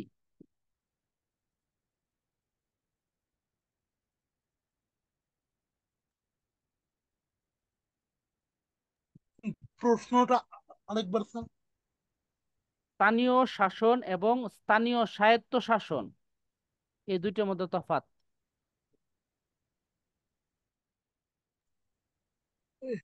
স্যার, স্বায়ত্ত শাসন হচ্ছে মানে কোনো একটা ভাস্ট মানে বড় এলাকায় উম, বা কোনো একটা বড় প্রদেশে সে প্রদেশের প্রদেশের মানুষ দ্বারা মানুষদের শাসনের অধিকার থাকে, এটা হচ্ছে স্বায়ত্ত শাসন। আর স্থানীয় স্বায়ত্ত শাসন বলতে স্যার বিভিন্ন স্থানীয় সরকারের যেসব কাঠামো গুলো আছে সেই সব স্থানীয় সরকারের কাঠামো গুলোকে ঠিক ও যে শাসন শাসন ক্ষমতার যে অন্যান্য অধিকারগুলো সেগুলো স্থানীয় সরকারের কাছে থাকা। একটা উদাহরণ দাও তো। যেমন স্যার সিটি কর্পোরেশন বা পৌরসভা, এগুলা কি? এটা স্যার স্থানীয় স্বায়ত্ত শাসন প্রতিষ্ঠান। আচ্ছা, আর তাহলে উপজেলা থানা এগুলো কি হবে? ইউনো? এগুলো স্যার স্থানীয় স্বায়ত্ত শাসন প্রতিষ্ঠান। দুইটাই তাহলে এক হইলে হয় কেমনে? দুইটার মধ্যে তফাৎ আছে তো।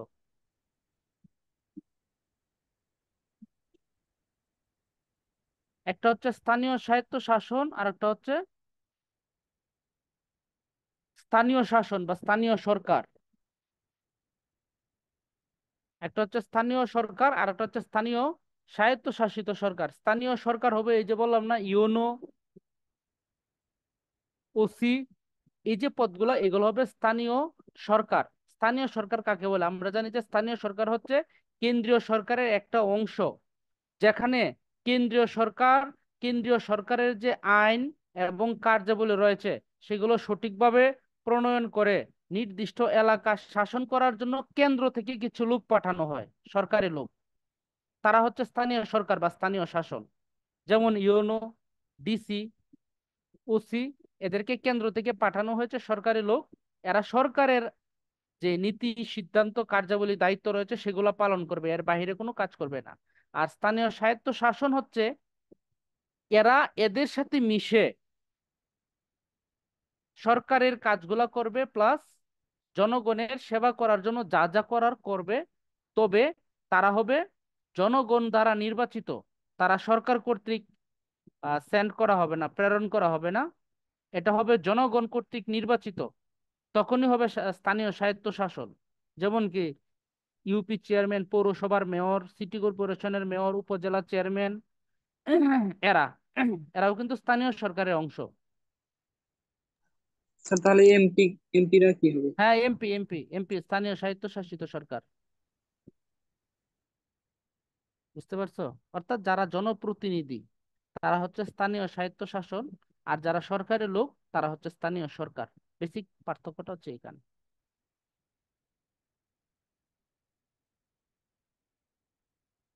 পরের বিষয়ে যায়, ডাফলিন। ডাফলিন কি? ডাফলিনের বিষয়ে কিছু পড়ার দরকার নাই, শুধু এটা পড়তে হবে যে ভারতীয় জাতীয় কংগ্রেস প্রতিষ্ঠিত হয়েছিল 1885 সালে। এটার প্রতিষ্ঠাতা এলেন অক্টোভিয়ান হিউম। তাহলে এই জাতীয় কংগ্রেসের প্রথম সভাপতি কে ছিলেন?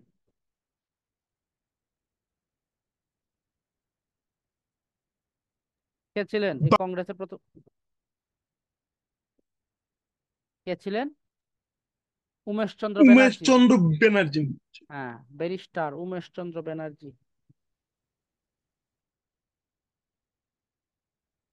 আচ্ছা, তাহলে কার শাসন আমলকে ব্রিটিশ সাম্রাজ্যের স্বর্ণযুগ বলা হতো? লর্ড কার্জনের শাসন আমলকে। 1904 সালে তিনি কার্জন হল প্রতিষ্ঠা করেছিলেন। বঙ্গভঙ্গ হয়েছিল তারই আমলে। স্যার বঙ্গভঙ্গ জিনিসটা একটু বুঝিয়ে দিন স্যার। বঙ্গভঙ্গ হচ্ছে 1905 সালের 16 অক্টোবর। 16 অক্টোবর হচ্ছে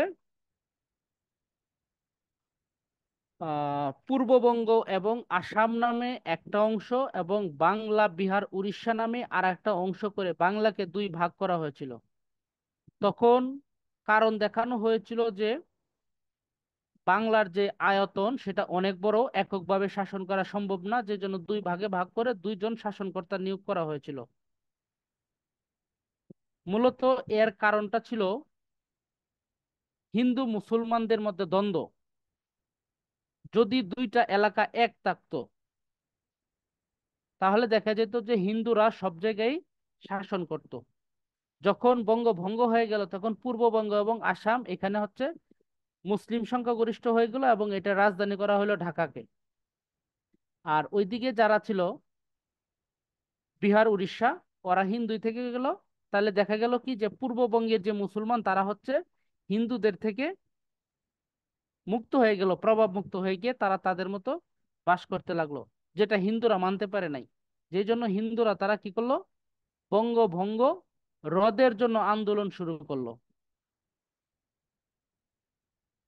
আবার মুসলমানরা চাইতেছিল যেন বঙ্গভঙ্গ যেটা হয়েছে সেটা যেন সেভাবেই থাকে। তারা এই বঙ্গভঙ্গটাকে সাধুবাদ জানিয়েছিল, এবং এই মুসলমানরা আবার প্রতিষ্ঠিত হওয়ার জন্য বা একতাবদ্ধ হওয়ার জন্য তারা 1905 সালে বঙ্গভঙ্গের পরে 1906 সালে একটা রাজনৈতিক দল গঠন করেছিল, নাম ছিল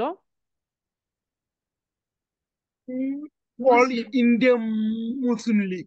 নিখিল ভারত মুসলিম লীগ নামে একটা দল গঠন করেছিল।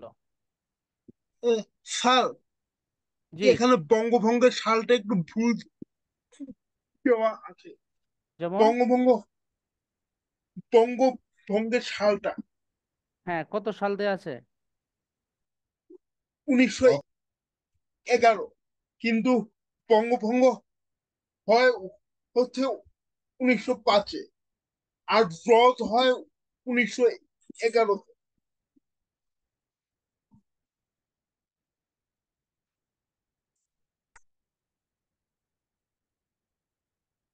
আপনি মিউট হয়ে গেছেন। বঙ্গভঙ্গ হয়েছিল 1905 সালে, বঙ্গভঙ্গ রদ হয়েছে 1911 সালে। ইনফরমেশন এটা হবে, তাই না? জি স্যার। ভুল কোথায় হ্যাঁ আছে? স্যার।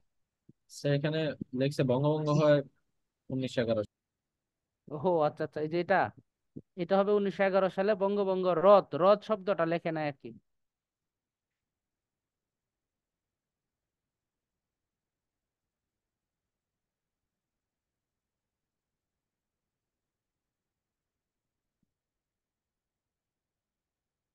এটা এই সালটা চেঞ্জ হবে, হ্যাঁ, 1905 হবে। বঙ্গভঙ্গ হয় তার শাসনামলে 1905 সালে। তার আগের যে শীট ওইখানে 1905-ই দেওয়া। এটাতে এই শীটে আপডেট প্রিন্ট হয়ে। শিটেও ঠিক আছে, প্রিন্ট শিটেও ঠিক আছে, এই শিটটা ও মনে আচ্ছা। হয় আপনার কাছে। হ্যাঁ, ও প্রিন্টেডটা ও ঠিক এটা আছে। এটা এটা তাহলে পুরাতন শীট দিয়েছে আমাকে এনামুল। আচ্ছা, অসুবিধা নাই, এই বঙ্গভঙ্গ নিয়ে কোনো মানে দ্বিমত নাই কারোর, আশা করি নাকি? জি স্যার। আহ তারপরে হচ্ছে লর্ড মিন্টো, স্যার, মরলিমিন্টো সংস্করণ, জি। স্যার এই যে বঙ্গভঙ্গের সময় তো স্যার ইংরেজদের শাসনের অধীনেই ছিল ইন্ডিয়া এবং মানে হিন্দু মুসলিম সবাই, তাইলে স্যার জি মানে ওরা কেন চাইলো যে মানে বঙ্গভঙ্গ না হোক, আবার মুসলিমরা চাইলো বঙ্গভঙ্গ হয়ে যাক, সবাই তো জি ইংরেজের শাসনেই ছিল। হ্যাঁ, মানে কেন চাইলো? জি স্যার। শাসন আমল তো ইংরেজের, তাতে কি? সমাজে সমাজে ব্যবসায়ী যারা আছে মোটামুটি ভাবে সব জায়গায় তো ইংরেজদের আছে, হিন্দুদের প্রভাব বেশি ছিল, সব ক্ষেত্রে হিন্দুরা ছিল প্রতিষ্ঠিত। স্যার, স্যার এখানে আর একটা কারণ ছিল স্যার, আমি যতটা দেখছি স্যার, এখানে স্যার যখন দুইটা ভাগ হয় তখন স্যার একটা দিক ডেভেলপ হইতেছিল বেশি, মানে কলকাতার এই সাইডটা। তো এই ডেভেলপটা আসলে তারা ভালো দৃষ্টিতে দেখে নাই, তারা এও একটা দেখে নাই। কারণ ছিল। মানে স্যার অপর যে অংশটা ছিল, এইখানে তো দুইটা ভাগ হয়, এই ভাগ হওয়ার কারণে স্যার পশ্চিমবঙ্গ বাংলা এর রাজধানী তো স্যার যখন কলকাতায় করা হয়, এইটার কথা বলতেছি। তারা ভালোভাবে দেখতেছিল না এটা। মানে এর যে অপর অংশ যেটা আছে যে আসাম, তারপরে বিহার, এইদিকে যে অংশটা ছিল। হ্যাঁ, হইতে পারে। এইটাই তো রাজনীতি, হ্যাঁ হ্যাঁ একজন স্যার, আরেকজনের রাইট রাইট, ক্ষতি করার চেষ্টা, ক্ষতি করার চেষ্টা। এটাই। এবং এটা হচ্ছে নোংরা রাজনীতি। আমি নিজে কেন উন্নত হইতে পারলাম না, আমাকে এই বিষয়টা নিয়ে গবেষণা করা উচিত। আরেকজন কেন আগায় গেছে তার নামাইতে হবে, বিষয়টা তো এরকম না। হুম। আচ্ছা। স্যার, মানে ভারতবর্ষ আর হচ্ছে মানে বাংলার অংশটা, এটা মানে আমি পার্থক্য করতে পারি না আসলে, মানে বিষয়টা কি এখানে? কোনটা? ভারতবর্ষ বলতে আসলে কোনগুলোকে বোঝায়, আর মানে বাংলা, বিহার, উড়িষ্যা? ভারতবর্ষ না তো, পূর্ববঙ্গ এবং আসাম। পূর্ববঙ্গ বলতে বাংলাদেশ এবং আসাম নিয়ে ছিল এটা। আর একটা ছিল কি, পশ্চিমবঙ্গ, বিহার, উড়িষ্যা নিয়ে। ওইটা রাজধানী করা হয়েছিল কলকাতাকে। আর পূর্ববঙ্গ এবং আসামের রাজধানী করা হয়েছিল ঢাকাকে। বঙ্গবঙ্গের এই দুইটা সাইড ছিল। স্যার ভারতবর্ষ বলতে তো ভারত, পাকিস্তান, বাংলাদেশ, এই ভারতবর্ষ উপমহাদেশটা যখন বোঝায় বলা তো। হয় তখন তো পুরোটা তিনটা দেশ হবে। জি স্যার। বর্ষ বলতে তিনটা দেশ। আচ্ছা, লর্ড হার্ডিঞ্জ তার আমলে কি হয়েছিল? বঙ্গভঙ্গ রদ হয়েছিল কত সালে? সালটা ওইটা উল্টা পাল্টা হয়ে গেছে, 5 উপরে হবে 11, হ্যাঁ আচ্ছা, এটা ব্যাপার না। তারপরে আসি হচ্ছে ঢাকা বিশ্ববিদ্যালয় প্রতিষ্ঠার জন্য নাথান কমিশন কত সালে? 1912 সালে। আচ্ছা,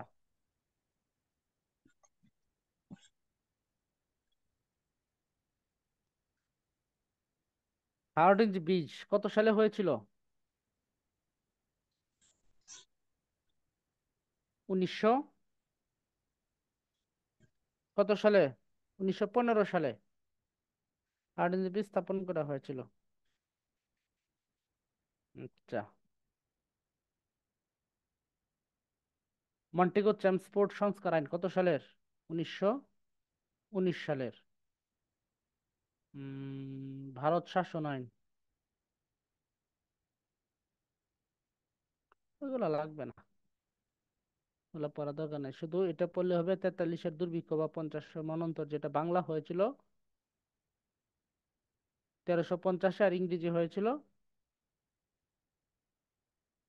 1300 1943 সালে।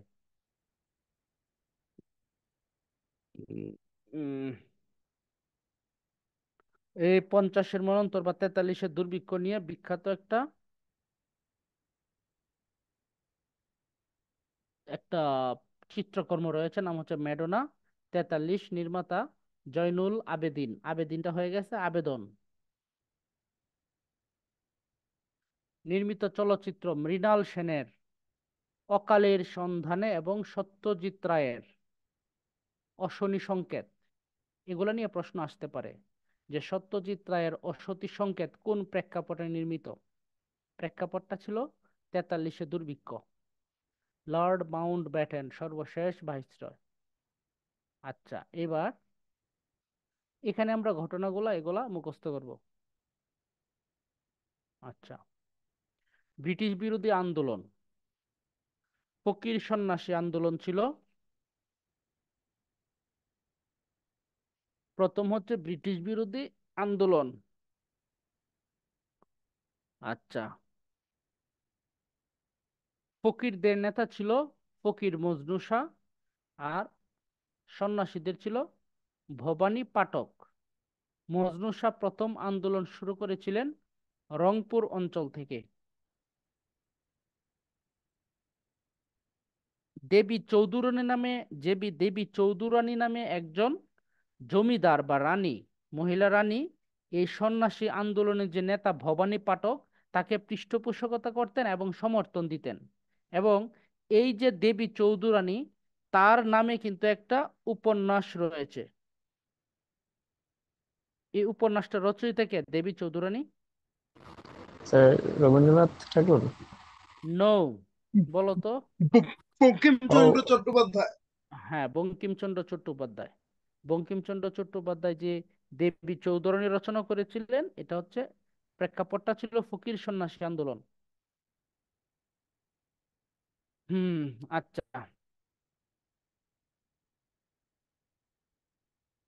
তারপরে হচ্ছে নীল বিদ্রোহ। নীল বিদ্রোহটা কি? নীল বিদ্রোহটা হচ্ছে কাপড়ের যে নীল সেটা উৎপাদন করার জন্য ব্রিটিশরা আমাদের দেশের যে কৃষক রয়েছে তাদেরকে চাপাচাপি করত, বাধ্য করত। কিন্তু আমাদের দেশের কৃষকরা নীল চাষ করতে চাইতো না। তার কারণ কি? নীল চাষ যে জমিতে করা হয়তো সেই জমির উর্বরতা নষ্ট হয়ে যেত, পরবর্তীতে সেখানে আর অন্য কোনো ফসল ফলতো না। আরেকটা বিষয় হচ্ছে কি, আমাদের যে প্রধান খাদ্য হচ্ছে ধান, আমরা সেটা যদি উৎপাদন না করে নীল চাষ করি তাহলে আমাদের কি, আমাদের কিন্তু সামনের বছর আর চাল পাওয়া যাবে না। কিন্তু ওই সময়ে ব্রিটেনে ব্রিটেনে হচ্ছে প্রচুর চাহিদা ছিল কাপড়ের দেয়া যে নীল, ওই নীলটার জন্য, যে জন্য হচ্ছে উম হচ্ছে ওরা বাধ্য করতো নীল চাষটার জন্য। তো এটার বিরুদ্ধে একটা আন্দোলন হয়, যেটাকে বলা হয় নীল বিদ্রোহ।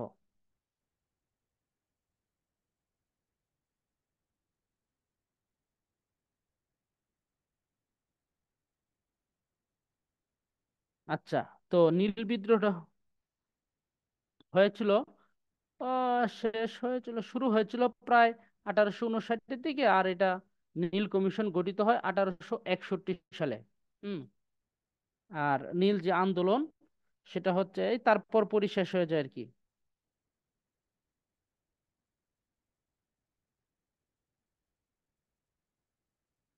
স্যার এইটা মেবি 1862 নাগাদ শেষ হয়ে যায়।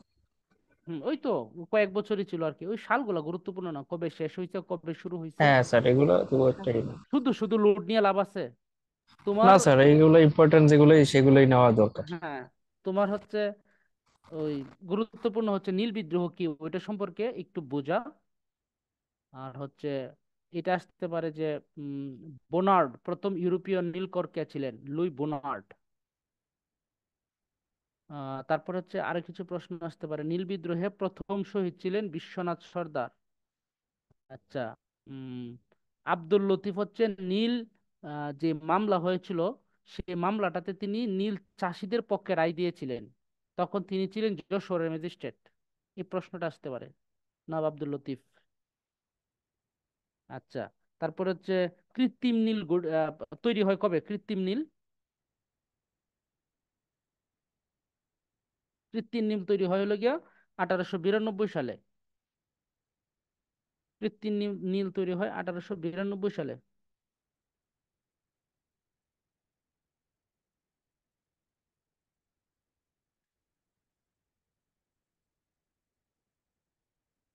আচ্ছা, তারপরে হচ্ছে উম এই নীল বিদ্রোহটাকে নিয়ে একটা উপন্যাস রয়েছে নাকি নাটক, নীল দর্পণ?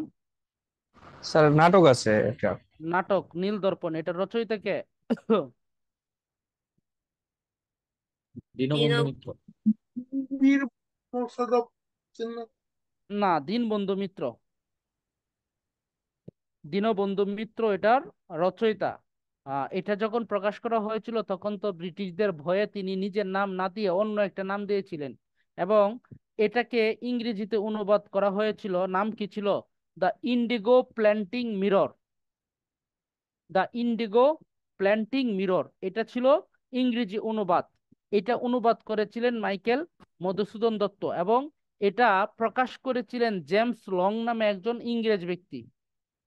James long. তারপরে আসি তিতুমিরের সংগ্রামে। আমরা জানি মীর নিসার আলী তিতুমির ছিলেন কি? একজন যোদ্ধা, যিনি ইস্ট ইন্ডিয়া কোম্পানির বিরুদ্ধে প্রথম অস্ত্র ধারণ করেছিলেন। তিনি ওয়াহাবি আন্দোলনে অনুপ্রাণিত হয়ে এই সংগ্রামটা করেছিলেন। তার আন্দোলনের জায়গা ছিল পশ্চিমবঙ্গের 24 পরগনার বারাসাত মহকুমা। এই অঞ্চলটা ছিল তার আন্দোলনের জায়গা, এবং এখানে বারাসাতের নিকট নারিকেল বাড়িয়ায় তিনি একটা বাঁশের কেল্লা নির্মাণ করেছিলেন 1831 সালে, এবং তিনি এই 1831 সালেই শহীদ হয়েছিলেন। কার সাথে? কর্নেল স্টুয়ার্টের সাথে যুদ্ধ করে তিনি 1831 সালে শহীদ হয়েছিলেন। ব্রিটিশদের বিরুদ্ধে প্রথম, ব্রিটিশ ইস্ট ইন্ডিয়া কোম্পানির বিরুদ্ধে প্রথম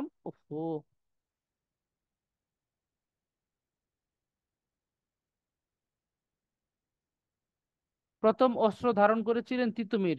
তিতুমিরের বিদ্রোহের জায়গা হচ্ছে বারাসাত। যে তিতুমিরের বিদ্রোহ, এটার অপর একটা নাম হচ্ছে বারাসাত বিদ্রোহ। কারণ কি স্যার, এটা বারাসাত? জি। এই যে মুহাম্মদিয়া আন্দোলনের প্রেক্ষাপটটা কি ছিল, মানে কিসের উপর ভিত্তি করে এই আন্দোলন? মোহাম্মদের এই প্রেক্ষাপটটার ভিত্তিটা ছিল হচ্ছে যেগুলা ফরজ, ফরজ কাজগুলাই করা। অর্থাৎ আমাদের যে মোহাম্মদ নবী, বা আমাদের যে দেখানো নবীর দেখানো পথ, সেই পথে যেখানে যেগুলা ফরজ সেগুলা করা। তো আমাদের যে ফরজ কাজ, সেগুলা কিন্তু সেগুলোর মধ্যে কিন্তু ইয়া নাই, চাঁদা দেয়া নাই, খাজনা দেয়া নাই, এগুলা কিন্তু নাই, তাহলে আমরা এগুলা দিব না। এই যে একটা আন্দোলন, এটা কিন্তু ফরায়েজি আন্দোলন নামে পরিচিত। এই ফরায়েজি আন্দোলনটা করেছিলেন কি? হাজী শরীয়তুল্লাহ। আর এই যে আহ তিতুমির যেটা করেছেন, এটাও এক প্রকার ফরায়েজি আন্দোলন। তিতুমিরও কিন্তু চেয়েছিলেন যে খাজনা টাজনা দিবে না, আল্লাহর দান জায়গা, আমরা জায়গা ব্যবহার করব, আমরা কোনো খাজনা টাজনা দিতে পারবো না। এটা ছিল মূলত এক ধরনের ফরায়েজি আন্দোলনই। আর একটু উপরের দিকে দেখি, আমি ডিসকানেক্টেড হয়ে গেছি।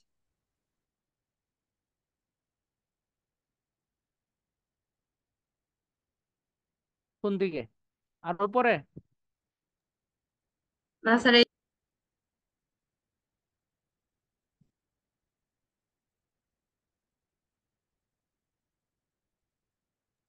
স্যার মোহাম্মদীয় আন্দোলন আর ফরাজি আন্দোলনের মধ্যে দুইটা কি আলাদা? দুইটা এক প্রকার একরকমই।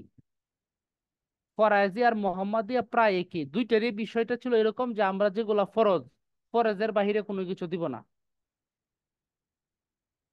দুটা প্রায় একই, এবং দুইটা অনুপ্রাণিত হয়েছিলেন এক ব্যক্তি, তারাই।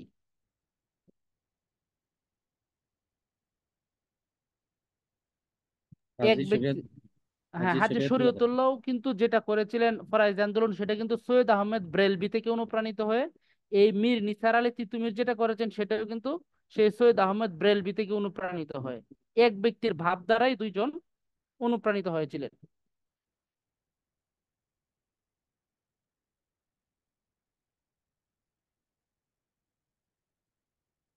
এগুলোর মধ্যে বেসিক কোনো পার্থক্য নাই। আর ওই যে গুরুত্বপূর্ণ ঘটনার সময় বাংলার জেনারেল ওইটুকু একটু দেখি একবার। কোথায়, কোন জায়গায় এটা? তার একটু আর একটু উপরে।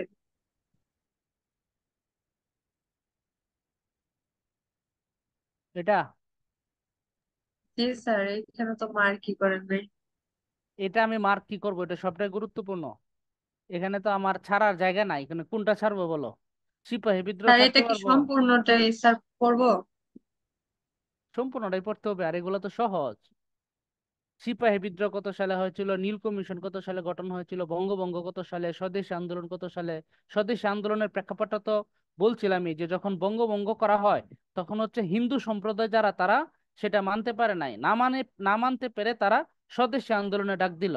তারা করলো কি, বিদেশি দ্রব্য বর্জন করে দিয়ে যেগুলো স্বদেশী আছে এগুলো আমরা গ্রহণ করতে থাকবো।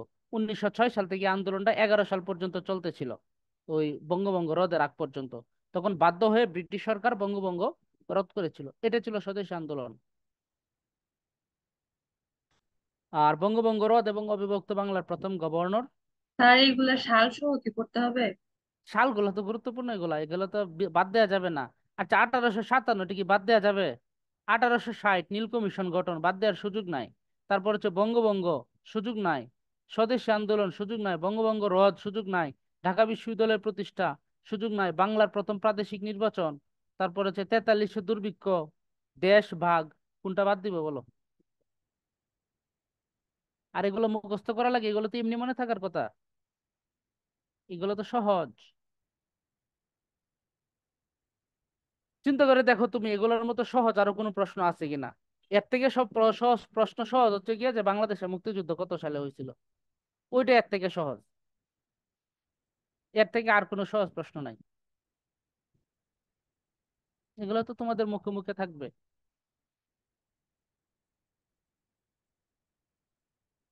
আহ আচ্ছা, আমি তো বলি সহজই, তাই না? যারা পড়ে তারাই তো বুঝে, নাকি? জি স্যার, আপনি তো সবই পারেন। না, পারি বলতে আমি তো আর পড়ি না, আমার তো আর মুখস্থ রাখার দরকার নাই। আমি তো শুধু জ্ঞান দিয়ে যাই তোমাদের, তাই না? পড়ো তো তোমরা, কষ্ট তোমাদের, আহারে কি যে কষ্ট। চিন্তা করো একবার বিষয়টা, যে যদি কষ্ট না হইতো তাহলে বিসিএস ওই 5,000 টিকায় কেন বা 10,000 টিকায় কেন? তাহলে 5 লক্ষ পরীক্ষা দিয়ে 5 লক্ষ টিকায় ফেলতে পারতো নাকি? যে যদি কষ্ট না হতো, এটা যদি আরামের জিনিসই হইতো। আর চাকরি এত কম মানুষের হয় কেন? তাহলে কি এত আরাম দিয়ে কোনো কিছু অর্জন করা যায় না, কষ্ট করতে হবে। আজকে একজনের সাথে কথা বললাম, সে হচ্ছে 40 বিসিএস এ হচ্ছে উম প্রশাসনে দ্বিতীয় হয়েছিল। তার প্রথম চয়েস ছিল প্রশাসন, এবং এখানে সে দ্বিতীয় হয়েছিল। সে হলো খুলনা বিশ্ববিদ্যালয়ের ফার্মেসি বিভাগের স্টুডেন্ট। তো একটা প্রেক্ষাপটে তার সাথে দেখা, অনেকক্ষণ কথা বললাম, তখন সে বললো যে ভাই, আমার তো বিসিএস আসার ইচ্ছাই ছিল না। আমার ফার্মেসি কিন্তু দেশের বাইরে এটার একটু চাহিদা বেশি। তো সে দেশের বাইরে চলে গেছে, পড়াশোনা করবে, ওখানে গিয়ে মাস্টার্স করতে চলে গেছে। তো মাস্টার্স করতেছে, তো এর মধ্যেই তাকে একাকিত্ব ধরে ফেলছে। সে ওই যে ইয়াতে ছিল, সে হচ্ছে ক্রোয়েশিয়া করেছিল, ক্রোয়েশিয়া। ক্রোয়েশিয়ার রাজধানী কি, প্রাগ না? সে হচ্ছে ক্রোয়েশিয়াতে মাস্টার্স করতে গিয়েছিল, এবং সেখানে যখন তার মাস্টার্স পড়তেছে তখন তার মধ্যে একাকিত্বের একটা ভাব চলে আসছে, যে তার বাপ মাকে দেখতে পারে না, তার এলাকার মানুষজনকে দেখতে পারে না। তখন সে প্ল্যান করলো যে না, দেশে চলে আসবে। তখন সে মাস্টার্স কমপ্লিট করে দেশে চলে আসছে। দেশে চলে আসে, এখন আর কোনো কিছু ভালো লাগে না তার। দেশে পড়াশোনা ভালো লাগে না, চাকরির পড়াশোনা ভালো লাগে না, আবার বিদেশ যাবে এই চিন্তা করে যে একাকিত্ব তো আমাকে আবার ধরবে। তখন তার বন্ধু বান্ধব তারে ধরে একটা বিসিএস কোচিং সেন্টারে নিয়ে গেল। ওইখানে একটা ইয়ে ছিল, মোটিভেশনাল, মোটিভেশন সম্পর্কিত একটা স্পিচ ছিল। একজন ব্যক্তি আসবে, মোটিভেশনাল স্পিকার, সে আইসে 1 ঘন্টা কথা বলছে। তো তারা ওই সেমিনারে জোর করে তার বন্ধু বান্ধব নিয়ে গেছে। নিয়ে যাওয়ার পরে সে তার মতবাদ চেঞ্জ করে ফেললো, যে না, বিসিএস পরীক্ষা দিবে। তারপরে সে 3-4 মাস পড়াশোনা করছে, পড়াশোনা করে বিসিএস দিছে, প্রশাসনে সেকেন্ড। সে বলল যে আমি যখন প্ল্যান করছি বিসিএস দিব, তখন বিসিএস এর বই ছাড়া আমার কিছুই ভালো লাগতো না। আমি পড়তে, ঘুমাইতে, খাইতে আমার অল টাইম মনে হইতো যে আমার তো বিসিএস ই পড়তে হবে, আমার তো আর কোনো গতি নাই। আমি সারাদিন একটা বই পড়তাম, বা এই বই পড়তাম, শুধু বিসিএস এর বই পড়তাম সারা দিন রাত, আমার ঘুম আসতো না, কিছুই ভালো লাগতো না। এবং ঘুম না আসার কারণে যে তার যন্ত্রণা হইতো সে এটা অনুভবই করতে পারতো না। মনে হইতো যে তার কাছে কোনো সমস্যা নাই, রাতের পর রাত তার ঘুম নাই, কিন্তু এটা সে ফিলই করতো না, সে শুধু পড়তোই। আমাদের সাধনাটা এই পর্যায়ে যাওয়া উচিত। আচ্ছা, তারপরে হচ্ছে ফরজ আন্দোলন। ফরজ আন্দোলনে এই কি অবস্থা যে ফরজ যেগুলো সেগুলোর বাহিরে আমরা কিছু দিব না, এটা নিয়ে আন্দোলন শুরু করেছিল হাজী শরীয়তুল্লাহ। তার পুত্র মহসিনুদ্দিন দুদু মিয়ার মারা যাওয়ার পরে এই আন্দোলন শেষ হয়ে যায়। এবং দুদু মিয়ার একটা বিখ্যাত উক্তি ছিল যে জমি থেকে খাজনা আদায় আল্লাহর আইনের পরিপন্থী। তারপরে হচ্ছে ইংরেজ শাসনের বাংলা সমাজ সংস্কার আন্দোলন। রাজা রামমোহন রায়ের অবদান কি কি ক্ষেত্রে ছিলেন? সতীদাহ প্রথায় ছিলেন, বাল্য বিবাহ, ব্রাহ্ম ধর্ম প্রতিষ্ঠা, ভারতবর্ষে ইংরেজি শিক্ষার অগ্রদূত। এই যে এগুলো হচ্ছে রাজা রামমোহন রায়ের অবদান। তারপর হচ্ছে ঈশ্বরচন্দ্র বিদ্যাসাগর।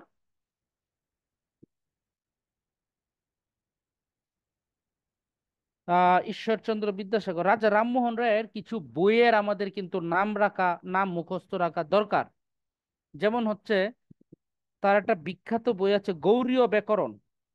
গৌড়ীয় ব্যাকরণ, যেটা 1833 সালে প্রকাশিত হয়েছিল। বাংলা ভাষায় রচিত প্রথম বাংলা ব্যাকরণ গ্রন্থ। এটা কার? রাজা রামমোহন রায়ের। আচ্ছা, ঈশ্বরচন্দ্র বিদ্যাসাগর তিনি স্বাক্ষর করতেন কি নামে? ঈশ্বরচন্দ্র শর্মা নামে। হিন্দু সমাজে বিধবা বিবাহ প্রচলনে আন্দোলন, তিনি তার নিজ তার ছেলেকে নাম দিয়ে একটা, আবার স্বাক্ষর করতেন আর একটা। স্বাক্ষর করতেন ঈশ্বরচন্দ্র শর্মা নামে।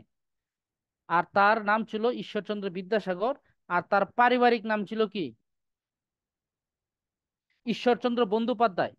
ঈশ্বরচন্দ্র বন্দ্যোপাধ্যায় ছিল তার বাপ মা দেয়া বা পারিবারিক নাম। যখন তাকে জ্ঞানের বিদ্যাসাগর বলা হইলো, বিদ্যার সাগর, তখন হয়ে গেল ঈশ্বরচন্দ্র বিদ্যাসাগর। আবার যখন তিনি স্বাক্ষর করতেন তখন করতেন ঈশ্বরচন্দ্র শর্মা নামে।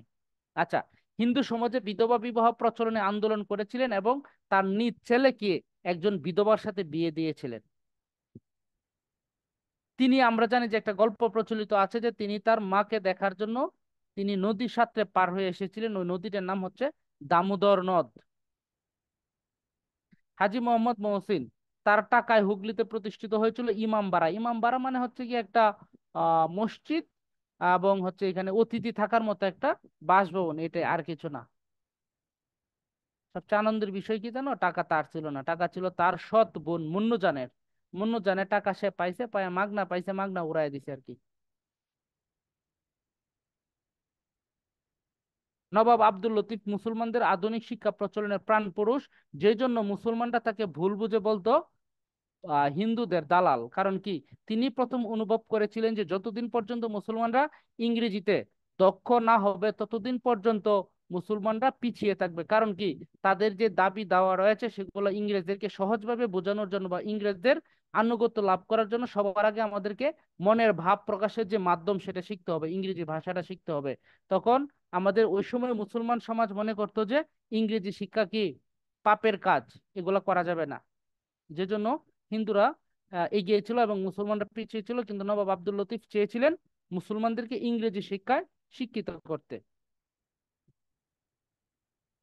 তিনি প্রতিষ্ঠা করেছিলেন মোহামেডান লিটারেরি সোসাইটি 1863 সালে।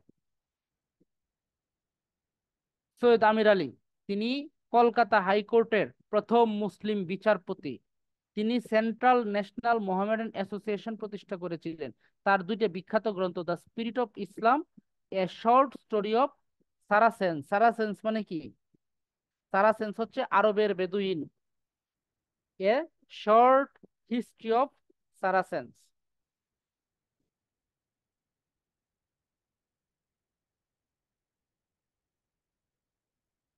স্যার সৈয়দ আহমদ খান আলীগড় আন্দোলনের সূত্রপাত ঘটিয়েছিলেন তিনি।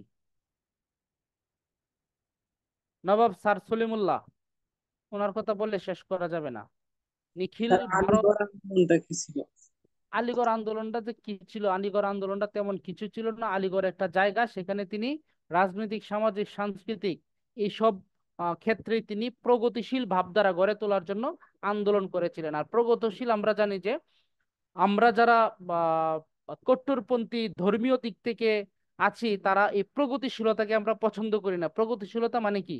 প্রগতিশীলতা মানে হচ্ছে স্বতঃস্ফূর্ত ভাবে আমি আমার কাজটা করে যাব। আমরা যেটাকে বলি অনেক সময় কমিউনিস্ট বলি, অনেক সময় নাস্তিকও বলে ফেলি, কিন্তু এটাকে মূলত তিনি প্রগতিশীলতা বলতে চেয়েছিলেন। এবং এই যে আমাদের যে ধর্মীয় বা ধর্মীয় দৃষ্টিকোণ, সেটাকে আরো বড় করার জন্য, আরো মন মানসিকতা উদার করার জন্য তিনি আন্দোলন করেছিলেন। এটাই ছিল প্রগতিশীল ভাবধারা।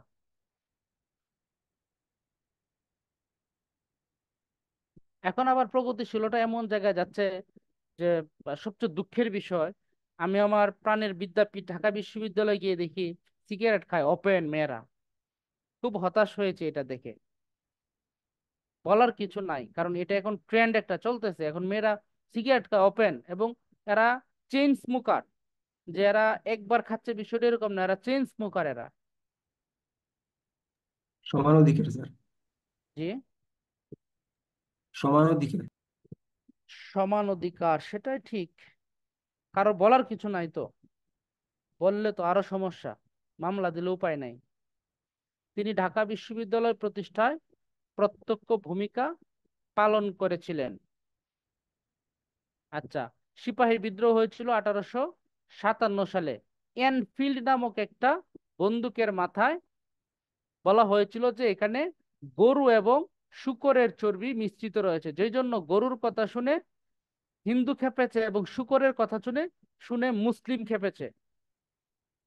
ফলে উভয়ই ধর্মনাশের কথা ভেবে বিদ্রোহ হয়ে ওঠে। তখন হিন্দু মুসলমান সবাই একসাথে আন্দোলন শুরু করে। এটা হয়েছে সিপাহী বিদ্রোহ। ভারতের প্রথম স্বাধীনতা সংগ্রাম, এটার অন্য একটা নাম হচ্ছে ভারতের প্রথম স্বাধীনতা সংগ্রাম। 1857 সালের সিপাহী বিদ্রোহ নেতৃত্ব দিয়েছিলেন দ্বিতীয় বাহাদুর শাহ। আচ্ছা, তারপরে যখন তিনি ব্যর্থ হয়, তাকে এই দ্বিতীয় বাহাদুর শাহকে কোথায়, মিয়ানমারের রেঙ্গুনে নির্বাসনে পাঠানো হয়। সেখানে তিনি মৃত্যুবরণ করেন এবং সেখানেই তার কবর দেয়া হয়েছিল। বাহাদুর শাহ পার্ক, এটা হচ্ছে জগন্নাথ বিশ্ববিদ্যালয়ের সামনে। জগন্নাথ বিশ্ববিদ্যালয়, কবি নজরুল সরকারি কলেজ, এই দুইটা ঠিক মাঝামাঝি অবস্থায় রয়েছে। কারণ কি এটা গুরুত্বপূর্ণ হচ্ছে এই জন্য যে এখানে রানী ভিক্টোরিয়ার আদেশ পাঠ করা হয়েছিল। এরপর থেকে এটা ভিক্টোরিয়া পার্ক নামে পরিচিতি পেয়েছিল।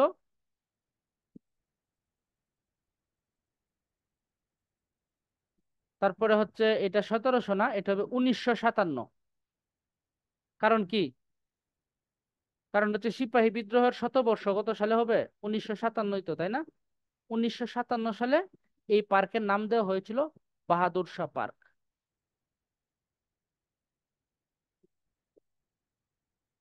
আচ্ছা, স্বদেশী আন্দোলন।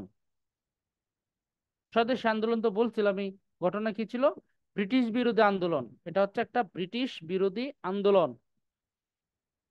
এই আন্দোলনের মুখ্য প্রবক্তা ছিল কয়েকজন ব্যক্তি, এর মধ্যে একজন ছিলেন রবীন্দ্রনাথ ঠাকুর। এবং এই আন্দোলনকে আহ, আরো তিনি আহ, শক্তিশালী করার জন্য তিনি কয়েকটা গানও লিখেছিলেন। একটা ছিল কি, ও আমার দেশের মাটি তোমার পরে ঠেকায় মাথা, এটা একটা গান ছিল।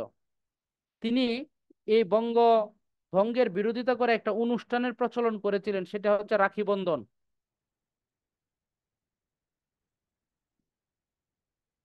এই ছিল বিষয়। তারপর হচ্ছে নিখিল ভারত মুসলিম লীগ। এই যে বঙ্গভঙ্গ হলো এটার সমর্থনে এবং মুসলিমরা আরো সুপ্রতিষ্ঠিত বা ইউনাইটেড হওয়ার জন্য একটা রাজনৈতিক দল করেছিল, যেটার নাম ছিল নিখিল ভারত মুসলিম লীগ।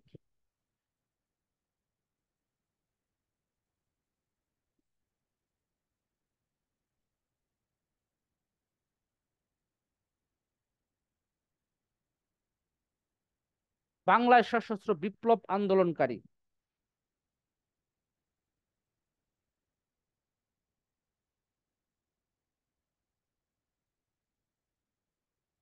এরা ছিল ক্ষুদিরাম বসু। তিনি ছিলেন যুগান্তর সমিতির সদস্য। যুগান্তর সমিতিটা ছিল কলকাতায়, আরেকটা সন্ত্রাসী সংগঠন ছিল, সেটা ছিল অনুশীলন। এই অনুশীলনটা ছিল ঢাকায়। তিনি হত্যা করতে চেয়েছিলেন ম্যাজিস্ট্রেট কিংসফোর্ডকে। কারা কারা? ক্ষুদিরাম এবং প্রফুল্ল চাকি, এই দুইজন।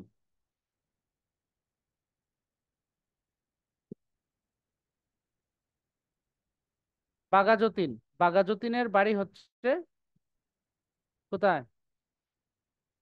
কুষ্টিয়ায়। তিনি গঠন করেছিলেন জার্মান প্লট।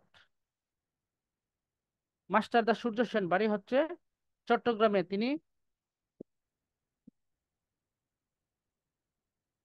আহ চট্টগ্রাম অস্ত্রাগার লুণ্ঠন হয়েছিল কত সালে?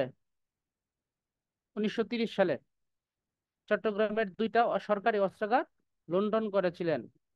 প্রীতিলতা ওয়াদ্দেদার, তিনি ছিলেন মাস্টারদা সূর্য সেনের একজন ছাত্রী এবং সহযোদ্ধা।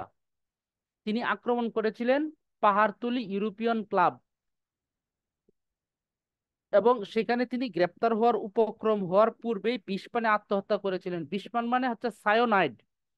ওই বিপ্লবী যারা, তারা হচ্ছে সাথে বিষ রাখে। যখন হচ্ছে প্রতিপক্ষের কারো হাতে গ্রেপ্তার হওয়ার একটা সম্ভাবনা তৈরি হয়, তখনই সে বিষ খেয়ে আত্মহত্যা করে, যেন তার কাছ থেকে কোনো গোপন তথ্য প্রতিপক্ষের এরা না নিতে পারে। তো বিষ বিভিন্ন জায়গায় রাখতো। কেউ কেউ রাখতো নখের ভিতরে রাখা যায়, ছোট্ট সায়োনাইড একটু খাইলেই মারা যায় আর কি। কেউ আংটির ভিতরে রাখে, বিভিন্ন জায়গায় রাখতে পারে। তাহলে ইউরোপিয়ান পাহাড়তলী ইউরোপিয়ান ক্লাব এটা আক্রমণ করেছিলেন প্রীতিলতা ওয়াদ্দেদার। মহাত্মা গান্ধী অহিংস আন্দোলনের প্রবক্তা। মোহনদাস, তার আসল নাম হচ্ছে মোহনদাস করমচাঁদ গান্ধী। এই উপাধিটা দিয়েছিলেন রবীন্দ্রনাথ ঠাকুর। বিশ্ব অহিংস দিবস কবে?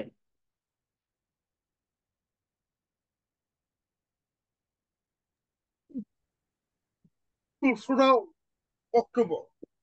2রা অক্টোবর কেন? এই দিন হচ্ছে মহাত্মা গান্ধীর জন্মদিন। মোহনদাস করমচাঁদ গান্ধী বা মহাত্মা গান্ধী সেদিন জন্মগ্রহণ করেছিলেন, তাই না? আর কি দিবস? বিশ্ব অহিংস দিবস।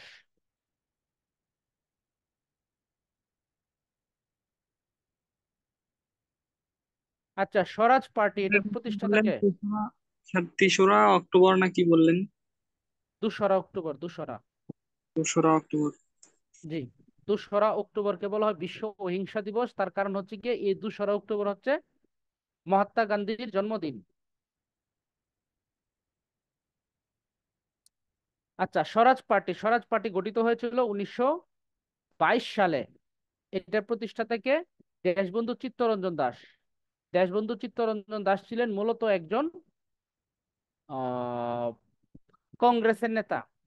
কংগ্রেসের নেতা ছিলেন, কিন্তু তিনি যখন হিন্দু এবং মুসলমানদের মধ্যে এই যে সমস্যা এবং দূরত্ব, সেটা দূর করার জন্য বা মুসলমান এবং হিন্দুদের মধ্যে সম্প্রীতি বৃদ্ধি করার জন্য কাজ করতে চেয়েছিলেন, কিন্তু তার দলের লোকেরাই তার বিরোধিতা শুরু করে এবং তিনি একটা আইন পাশ করার কথা বলছিলেন, কিন্তু তার দলে সেটা পাশ করতে দেওয়া হয় না। যে রাগে অভিমানে ক্ষোভে তিনি কংগ্রেস ত্যাগ করে এসে নতুন দল গঠন করেন, স্বরাজ পার্টি। এবং স্বরাজ পার্টি গঠনের পরের বছর 1923 সালে তিনি একটা হিন্দু এবং মুসলমানদের মধ্যে একটা চুক্তি করতে চেয়েছিলেন, যার নাম ছিল বেঙ্গল প্যাক্ট বা বাংলা চুক্তি। এটা তিনি কার সাথে করতে চেয়েছিলেন? এটা করতে চেয়েছিলেন সোহরাওয়ার্দীর সাথে, হোসেন শহীদ সোহরাওয়ার্দী এবং চিত্তরঞ্জন দাস। এই দুজন মিলে এই চুক্তিটা করতে চেয়েছিলেন।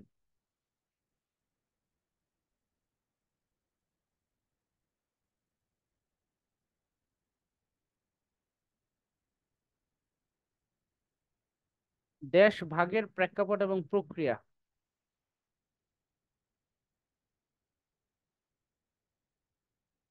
জাতিতত্ত্বের মূল কথা হচ্ছে হিন্দু মুসলিম আলাদা রাষ্ট্র হবে। লাহোর প্রস্তাব 1940 সালের 23শে মার্চ পাঞ্জাবের রাজধানী লাহোরে উত্থাপন করেছিলেন একে ফজলুল হক। এই প্রস্তাবটি লাহোর প্রস্তাব বা পাকিস্তান প্রস্তাব নামে পরিচিত। ভারত স্বাধীনতা আইন 1947। ভারত এবং পাকিস্তান নামে দুইটা ডোমিনিয়ন রাষ্ট্র প্রতিষ্ঠিত বা ডোমিনিয়ন কি এটা প্রথমেই আমাদের একজন ছাত্র ব্যাখ্যা করেছিল। এই তোমার নাম কি যে ডোমিনিয়ন স্টেট ব্যাখ্যা করেছিল? স্যার শাশ্বত। শাশ্বত প্রতিষ্ঠা ব্যাখ্যা করেছিল ডোমিনিয়ন স্টেট। আমার মনে হয় সবাই বুঝতে পারছো তাই না? ডোমিনিয়ন স্টেট কি? গুড।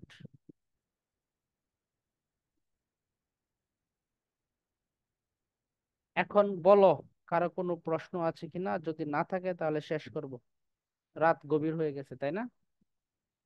দেখছো কমতে কমতে 19 জনে চলে আসছে, এটা ছিল প্রায় 30-এর কাছাকাছি।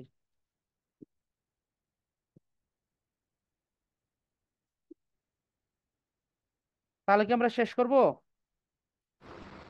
হ্যাঁ স্যার, শেষ করে দেন, কোশ্চেন নাই কোনো। ওকে, ধন্যবাদ। এত দেরি হইলে আর প্রশ্ন থাকে বলো? সময় তো স্যার এমনি শেষ তাই না? স্যার ওই যে ওখানে পড়ছিলাম যে ইমাম বাড়া, ওইটা আসলে কোনো নাম নাকি?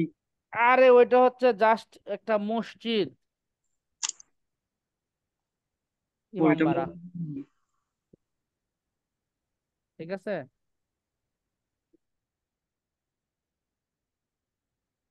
তাহলে শেষ করি।